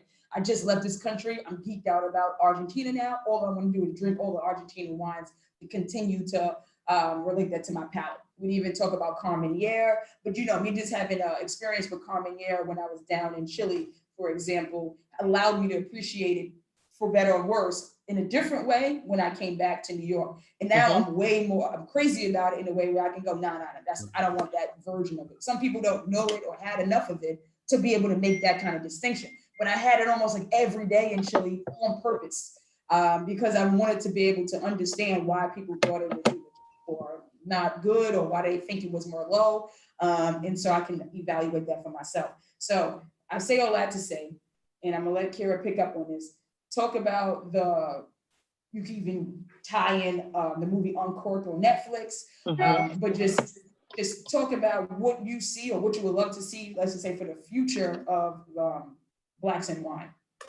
POC. I think that we're finishing. She can come over here. I think that the interest is definitely growing. It's similar to when the Black travel movement started, where you had Black people going to more than Miami and Cabo and, DR and those places, where like at one point that was the standard. And I think that at one point among Black wine enthusiasts, as long as you were drinking something other than Moscato, you were eligible. Right. But the thing is, since you're still drinking cheap Pinot Noir, that doesn't matter the price point. The problem is that is not what Pinot Noir actually is as a grape. So I think that now we're at a point where it's a delicate balance between people studying and geeking out, people just being open to drinking more. But there's also an issue of everybody being an expert, but you don't really know what you're talking about.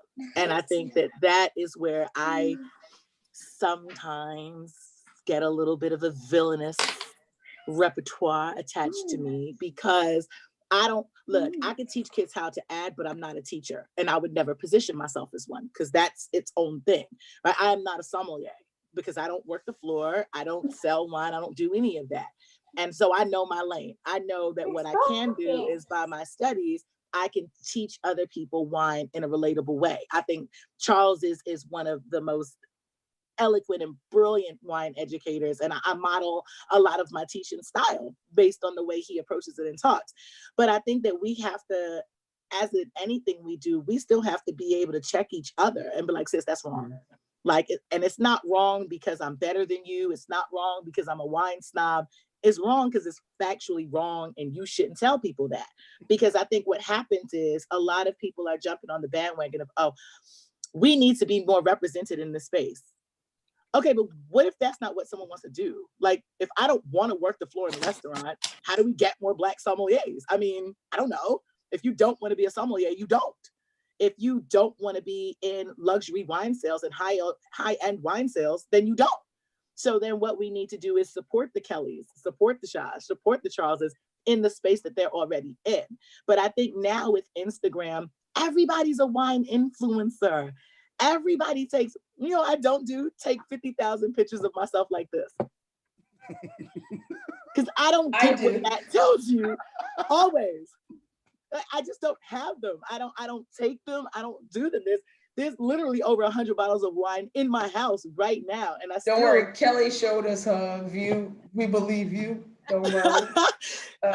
But like, that's not my lane. And I think that a lot of people, and even these wine brands, when they want to find a person of color to add diversity, they go on Instagram, they find who has 10, 15, 20,000 followers, and they go with that.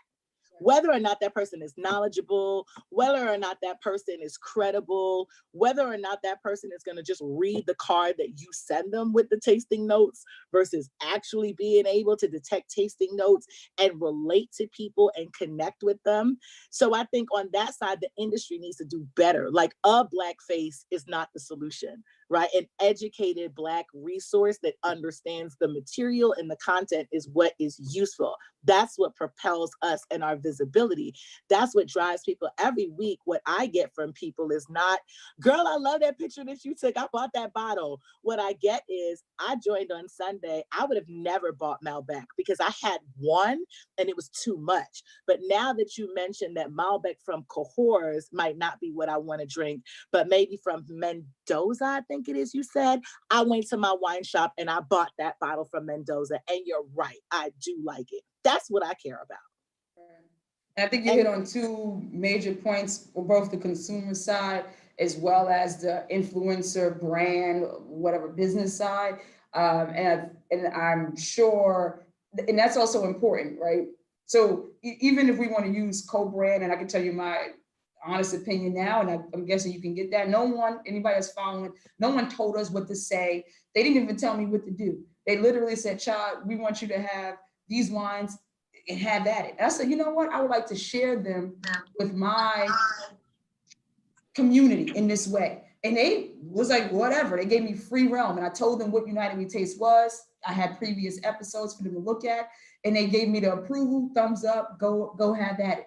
And I think that you can tell when someone is investing in what your actual vision is of your own brand. They're not trying to turn you to like, oh, well, can you just do this way? Or if no one's going to put all these extra restrictions, I've already given to the world on my Instagram, on YouTube, what I want to give. So if you like that style, then you will participate in it by helping us all have wines from Texas to DC to New York so that we can have this moment in discussion together. And I feel like I just wanted to use that as an example of positive, when brands are working with the people that's the right way reaching out to. Because what happens is censoring us in a way. I don't consider myself an influencer. Yet every day my DM has, we'd love to send you these wines. And if you could do a post for us, you can send me your wine. And I won't say anything publicly bad about it. But if I taste it and I don't like it, I'm not posting it. Right. Also, you're not going to send me one bottle of $18 wine and then tell me to post it.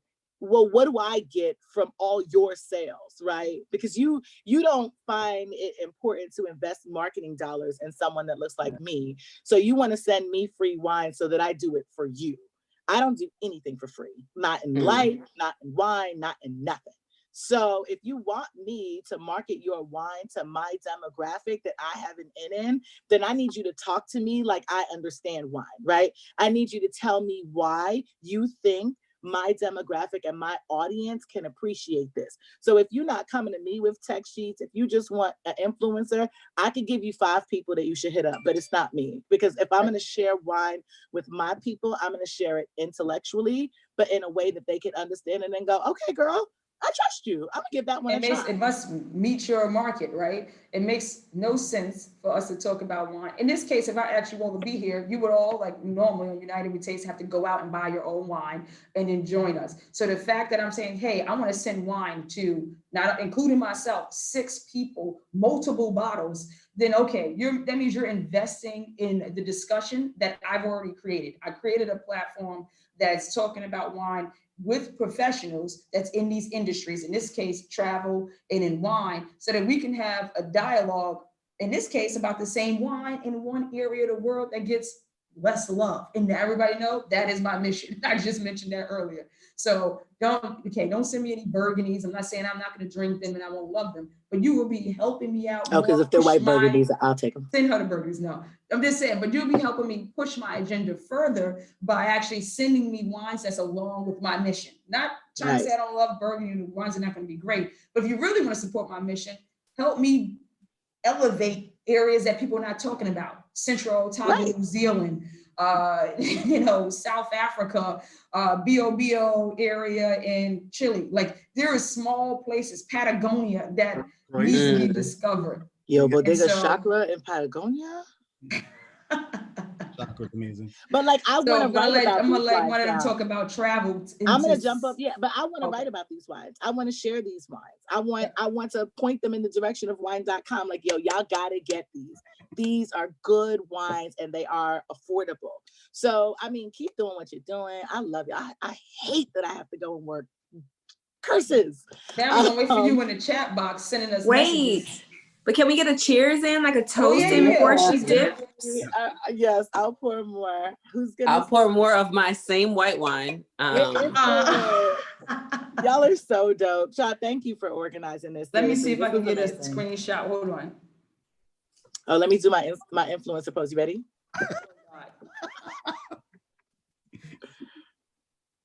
Let's see if we can pick that up. But if not, then I'll just do a screenshot. Let's see if he says yes. No words yet. Felipe walked away. Okay.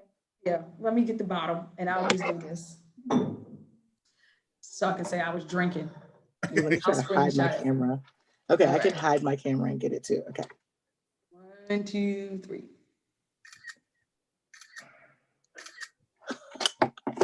Perfect. You got to hit the different angles. Like, left shoulder, right shoulder.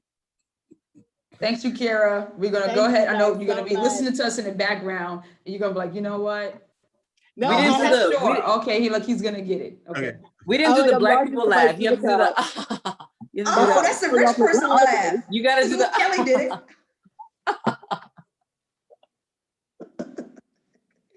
Yes, that's the one for the flyers. Like, I want to be those carefree black people with glasses in their hand. Bye.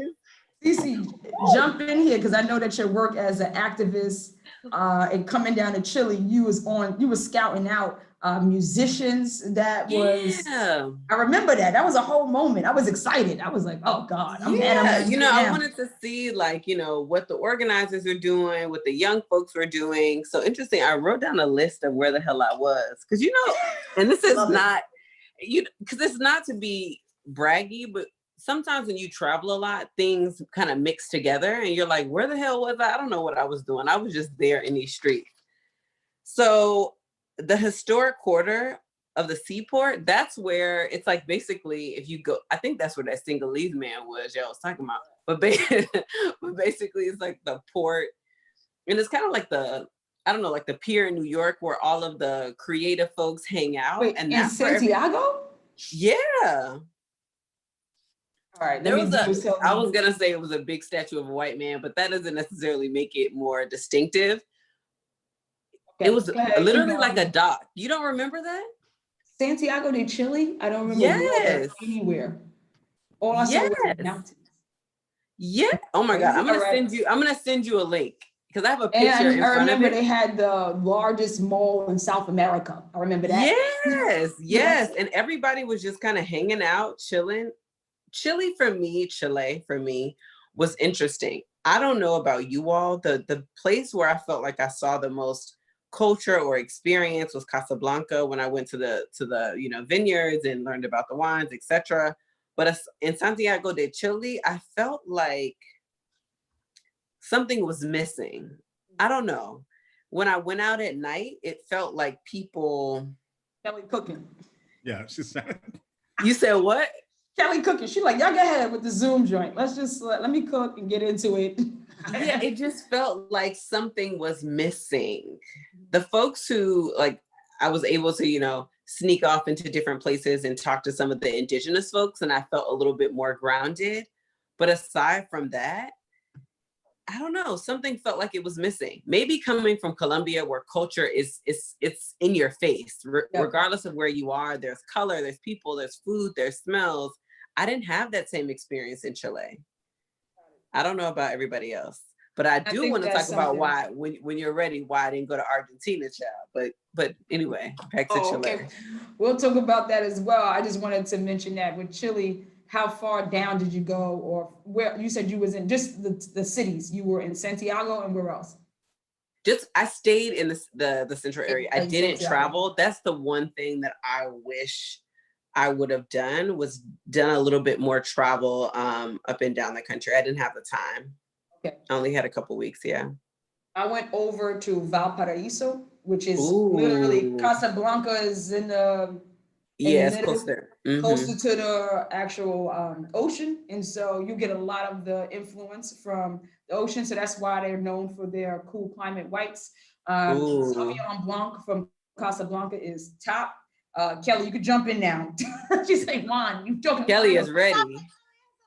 Casablanca, even for if you like stainless steel Chardonnay, so people who like Chardonnay but they don't like that oaky buttery feel, you can get one from there. I actually was just talking to someone the other day. They said, where else besides Chablis if they're going to be too expensive? And I was like, go look for Chilean Casablanca Chardonnay. Most likely it's going to be stainless steel. And you can get that nice ocean coming in. Kelly, you agree? You got one, off the top of your head from that area? I can't think of a specific producer at the moment, but in general, I do like the steely, lighter, leaner style whites from Chile and Argentina. I think they're really pretty and minerally, and especially given we were talking before about climate, but just it gives you a sense of where to look for these specific style of wines based on the temperature, because in a lot of areas, most of us tend to like wines that are grown in cooler climates or more moderate climates, because heat can really be challenging to deal with when it comes to ripening grapes or over ripening grapes and a host of other issues. So yeah, those wines are really pretty. That was a great recommendation. Yeah, and they have a lot of organic farming. I think Alta Vista is all organic from those areas. They do dry farming, and so that's how you end up picking up as much of the terroir as possible when they go organic. So I always appreciate that. And hopefully they're not adding extra chemicals in the winery, right? So that you can actually get what you're from the terroir to the glass. But Kelly, since I have you talking before you start chopping up them greens, girlfriend, tell me what country, we're sticking to South America for right now. It can be wine related or not, but where would you like to go? So hard. I'm gonna say Chile. Really? Oh, that never happens, I'm sure. But I hope that means we've convinced you. But yeah. I like the Chilean wines. I think they're such terroir-driven wines and so expressive, and I'm just interested in exploring that more. So for sure. Awesome. What you cooking, girl? It's looking real healthy over there. Kale salad. I'm like, I am starving. I just need to start prepping my late lunch. Yeah. You so healthy. You so healthy. Charles, you too. What country would you like to visit in South America? Wine related or not? I think I definitely want to go. I mean, like I love this this whole topic because it's under the radar for so many wine consumers and wine experts, and I just love it. And Chile, from being they are known for a value region, but they also make some really high quality wines, but they want to find a nice middle ground which I think this be lovely. But I think the place that strikes me the most, based on the desert-like conditions to the Arctic-like conditions, is Patagonia, Argentina. So Patagonia, and you can get Patagonia. Okay. Argentina, you said, okay. Everybody might want to know what I'm doing, but I am being crashed right now. And so I want to respectfully say goodbye. She's asking questions about wine that I can't answer, but thank you so much for answering those questions for me and teaching me so many things about this industry. And I'm so proud of you and all the things that you've done. You are really amazing. And she's a Pisces too. Hey, Pisces. So you already know what's happening here. And Kelly, I love you. I miss you. And I will meet you around the world. Yes. I Cece will. been holding her story from Argentina back. So you better, I don't know if you're going to listen in or if you're going to stay put for 1 second so she can tell her story. Why she Who's go to telling the story? Okay, I want to hear it. So I'll push mute and I'll listen. Okay. Well, I'll keep it short. The only reason why I didn't go to Argentina is because when I was living in Colombia, I met this Argentinian man who said, "Oh, we don't have Black people in Argentina because we killed them off all during the war." So I'll send you all some articles. So basically, literally what they did were all the folks who were formerly enslaved, who were then free, they put them on the front line when they were fighting a big war against, I can't remember the country, I'm sure maybe Spain, I don't know. And basically they killed off like 80 to 90% of their Black population because they put them on the front line. So his whole thing was like, yeah, we don't have them. And basically talking about how he viewed Black people. And then when I started to talk to some of my friends who went to Argentina and didn't have the best experience, I was like, I'm not about to give these people my money if they're not checking for Black folks. Not to say that I wouldn't go eventually, but at the time I was solo traveling. So I didn't want to go to a place that didn't have like a good group of people that I could connect with, and two, was not welcoming to someone, especially a woman by herself. So nonetheless, that makes sense. That's my quick Argentinian story. So I'm curious to know for folks who went, what their experience was. No, I totally get it. I landed. What were you saying, Charles? Here, I'm sorry. Oh, no, so I totally get that. Thanks for sharing that. I never heard that story, so thank you for sharing that. Mm-hmm. I wouldn't want to push it only because you just probably got to dig deeper. I'm glad to hear about. Now I got to do the investigation about the war. I'll send you some articles, child. Okay. A lot of people don't know. There's a whole documentary on how the tango is basically started by Black people or African descendants in Argentina. Of course. And it may sound like, oh yeah, we all created that, but there's literally a documentary that documents that. And I was appreciative when someone had posted it. And then when I actually saw it in person here in New York City, it was great for me to like follow. I think they was on a road showing it as a Sundance film festival kind of thing. And so I seen it not in a movie theater, but at a theater. And that just kind of tapped into what I understood Argentina to be, where you have to, not that they don't exist, but you have to dig deep. So, and that's another thing when you talk about Black and brown people and exclude South America. That happens often, unless it's Brazil, Guyana, et cetera, but in Colombia, when you talk to people. Tons of Afro-Colombians. Yeah, absolutely. Talk about wine. People think South Africa, when we talk about persons of color, winemakers that's here in the States, they don't even check for South Americans that may be brown, Black people who are actually making wine down there.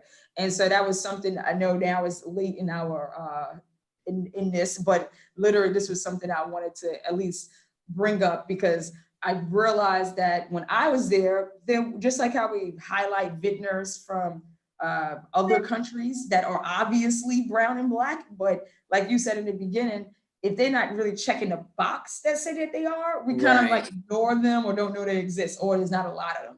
And so you have to go out your way to do a little bit more research, or again, be on the ground, like I am in Portugal, doing kind of like the harder work, because you got to do the research. Those winemakers may not be the ones getting the high publicity, but it's also because they don't have this kind of Black movement happening in the countries that they in. So people are not hashtagging them, etc. So you have to be the one to go out there and make those connections.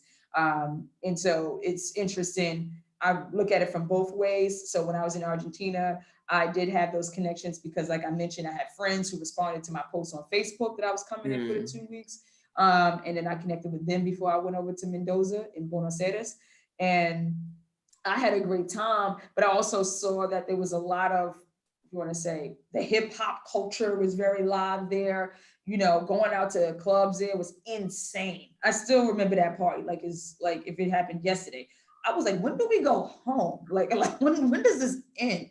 And this was during the time when the stinky leg was out. People was doing the stinky leg hard. I was like, I ain't never seen somebody breaking down. This lady was killing it. I got all types of videos to prove it. And it was funny just thinking like how I was there. And that was my first night there because I landed on the weekend. And so it was insane just seeing how the culture just goes further than what you may hear, like how you heard CC, and you went after me. So I can only imagine that it probably was more heavier, prevalent if you went versus when I went probably 4 years before you. And you'll get there. I know you will. But I just wanted to mention that about Argentina as well. Like we need to think about it in both the wine space and as travelers that every country is not going to be so, all right, I'm here. Where's the Black folks? Or how do I support, Black businesses like we are here and so openly doing that in the States? We have to be the ones to go a little bit further to make that connection and to do that research. So just So on that note, like Patagonia really stands out to me because it's closer to the 50th parallel, like it's quoted on there. So then Pinot Noir, I love Pinot Noir, it grows better down there sometimes. And then just to see that the dichotomy of desert to Arctic to all kind of interesting geology and geography and climates in one country, which really fascinates me. I do know there's a history of like aristocracy when it comes to Argentine people. And I've heard that and I've dealt with that at some tastings before. But yeah, I mean, it still fascinates me to kind of go check it out. But then this conversation has been so healthy and so lovely that I wanted to talk about some things that Shakira brought up too, is like, when I teach wine classes and, some people don't have the same frame of reference that I may have, I try to make it more accessible where when I talk about like white Zinfandel, for example, I talk about when we were in college, we probably bought Franzia boxes and had that kind of stuff. And we had house parties and had white Zinfandel, whatever. That's a frame of reference that a lot of people can relate to. Sometimes when I talk about rosés, sometimes I bring in like watermelon Jolly Ranchers that people can relate to. So there's a frame of reference there. So if I say something else, like watermelon rind or something else, it may not hit, but I can reach them where they are. It's almost like church, like come as you are with your information, and then we'll welcome you and we'll deal with it when you come and you ask and we'll talk about it. And it's actually a discussion. It's not like, I don't want to talk down to my students. I want to talk with my students. I want to have dialogue with my students and really understand what they are looking for, what their questions are, because that's my role. To me, I want to make people appreciate wine through education. I think if you develop appreciation for it, then you really can understand it in the very vast ways that it exists. So a basic education and appreciation can go a long, long way in my book. I appreciate that. Thank you, Charles. My daddy's name is Charles, by the way. So there go another Charles. They always around.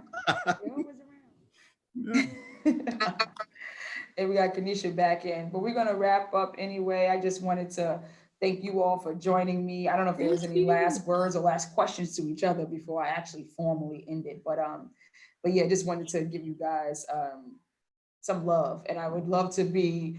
And when I thought about who I would really want to be around having this discussion with, I haven't had time to kick it with CC in person or Kenichi because we're always bouncing around. Girl, I ain't there, I'm here. I'm not there, I'm here. And so it's hard to do that. And then you could imagine when it comes to Kira, Kelly, and Charles, they're like, I see it on Instagram you here, but are you really here? And so I get these. She moves too fast.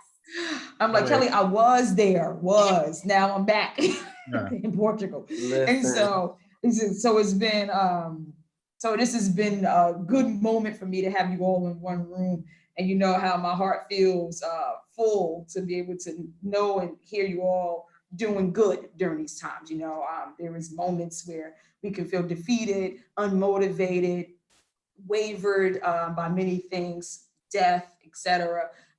And so I'm just happy to be able to connect with you all, see these smiling faces over wine, and whether it was going live or not, I would want to have this experience. It just gave me the opportunity to put you all in one room, or as some of our friends in the travel industry say a lot, collaborate, don't compete, how it goes, Kenichi? Right? And so then we actually use that as a way to boost each other up instead of, everybody's on Instagram Live every 5 seconds. And so I love supporting you guys when you're doing things on live and letting people know, even if I physically can't join. And I think this is a way for us to all just kind of share our platforms with each other. And so I appreciate the virtual moment that we have and for what it is, but it doesn't take away from my real life experiences that I share with you and what I share with our consumers. And she's drinking from the bottle. It looks kind of dangerous. Listen, I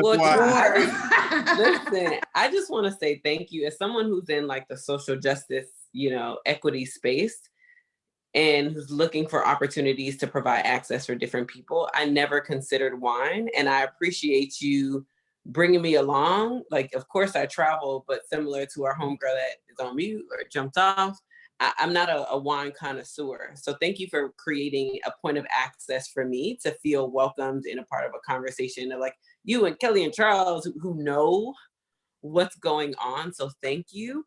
I also really want to share and figure out a way for you to do this with some of the young people and activists and organizers that I work with, because I think it would be really great.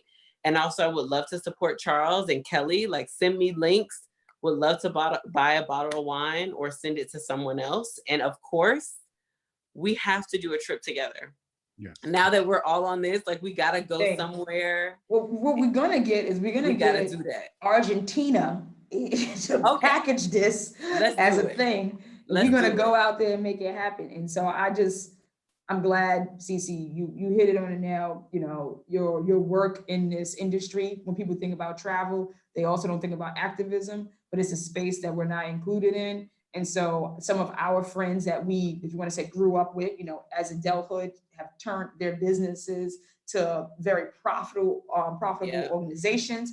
And so we can say we're proud to have them as our peers, and we are doing what we do with travel. So that's been a nice key, to open the door, but we've been taking it in different ways. So I'm happy to be here with you and in the room with you, but I know that your work, whether it's you collecting with local musicians for the festival that you put together, the World Music Festival, or your work on the grounds with the youth and activism, you guys need to check her out. She's definitely, I don't know if you trying to run for governor soon or something. Why does everybody keep saying that? She out here doing the work.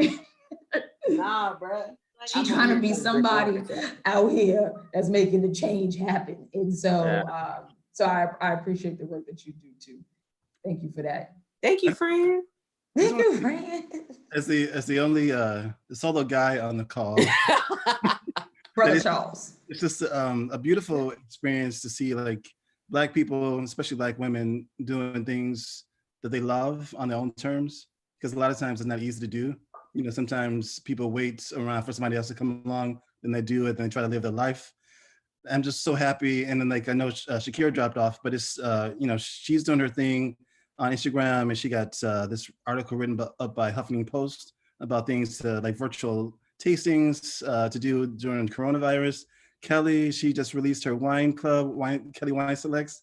And then Charles, 40 under 40, and it's like doing the damn thing around the world. It's just amazing to see. I got my virtual tastings. They're gonna make me go crazy, but yeah. And then out there. It's like the Airbnb stuff. I want to talk to you about that. Oh, yeah, you see that? Yes.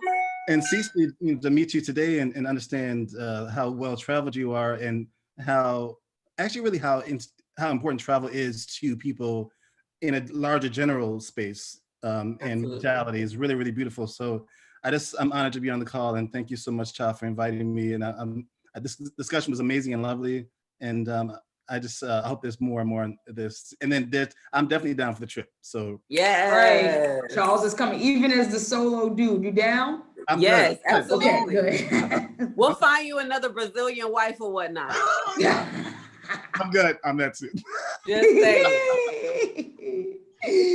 Thanks, Charles. And I think you also mentioned something that was important that I forgot to say earlier too, was that I didn't start my wine journey saying I'm going to be in the wine industry or in hospitality. I started from travel. So to actually do this in this kind of other way, from living in Italy and literally being connected on the ground, I always like connecting people to travel as a different way. You know, we talked about vocabulary and feeling pretentious when we talk about wine. I didn't feel that when I was living in Italy. No one made me feel bad if I didn't know about the grapes, which I didn't when I was living in Italy. They were like, okay, let's talk about this wine. And so that was how I got into it. And I wanted people to also feel that same connection from the way I did when living in Italy. So I think that that's important too. The perspective is off. When we're in New York City, it's easy to feel like someone's treating you this way when you talk about wine versus when you're in Europe, they drink wine at all levels, at all price points. I don't care if you're the janitor. I don't care if you're the CEO. Everybody drinks wine. So you probably need to see a different perspective of it to help you get into it too. So thanks, Charles. Thank you. Kelly, you good? You about to say something? Oh, yeah, I just wanted to echo everyone's sentiments. Thank you so much for including me. And I think it was a great complimentary conversation between wine and travel. And I'm so inspired by the fact that you're so successful in both spaces. And they're obviously clearly connected. And I look forward to traveling more with you all and sharing wine with you all. And I hope that we can, even before we do a trip, if maybe we can just meet up, you know, in New York, or when we can all be in the same, when we're all in the same space. It would be nice to just have it, like, share a dinner together or something like that. Amen. Yes. Kelly, one question. I'm sorry, Kelly, where did you get your necklace from? Just message me that. It's Bobble Bar. Cause we need that. Okay, appreciate you. We need that. AUBLE bar. It's a Done. they knock off like all the trendy stuff. So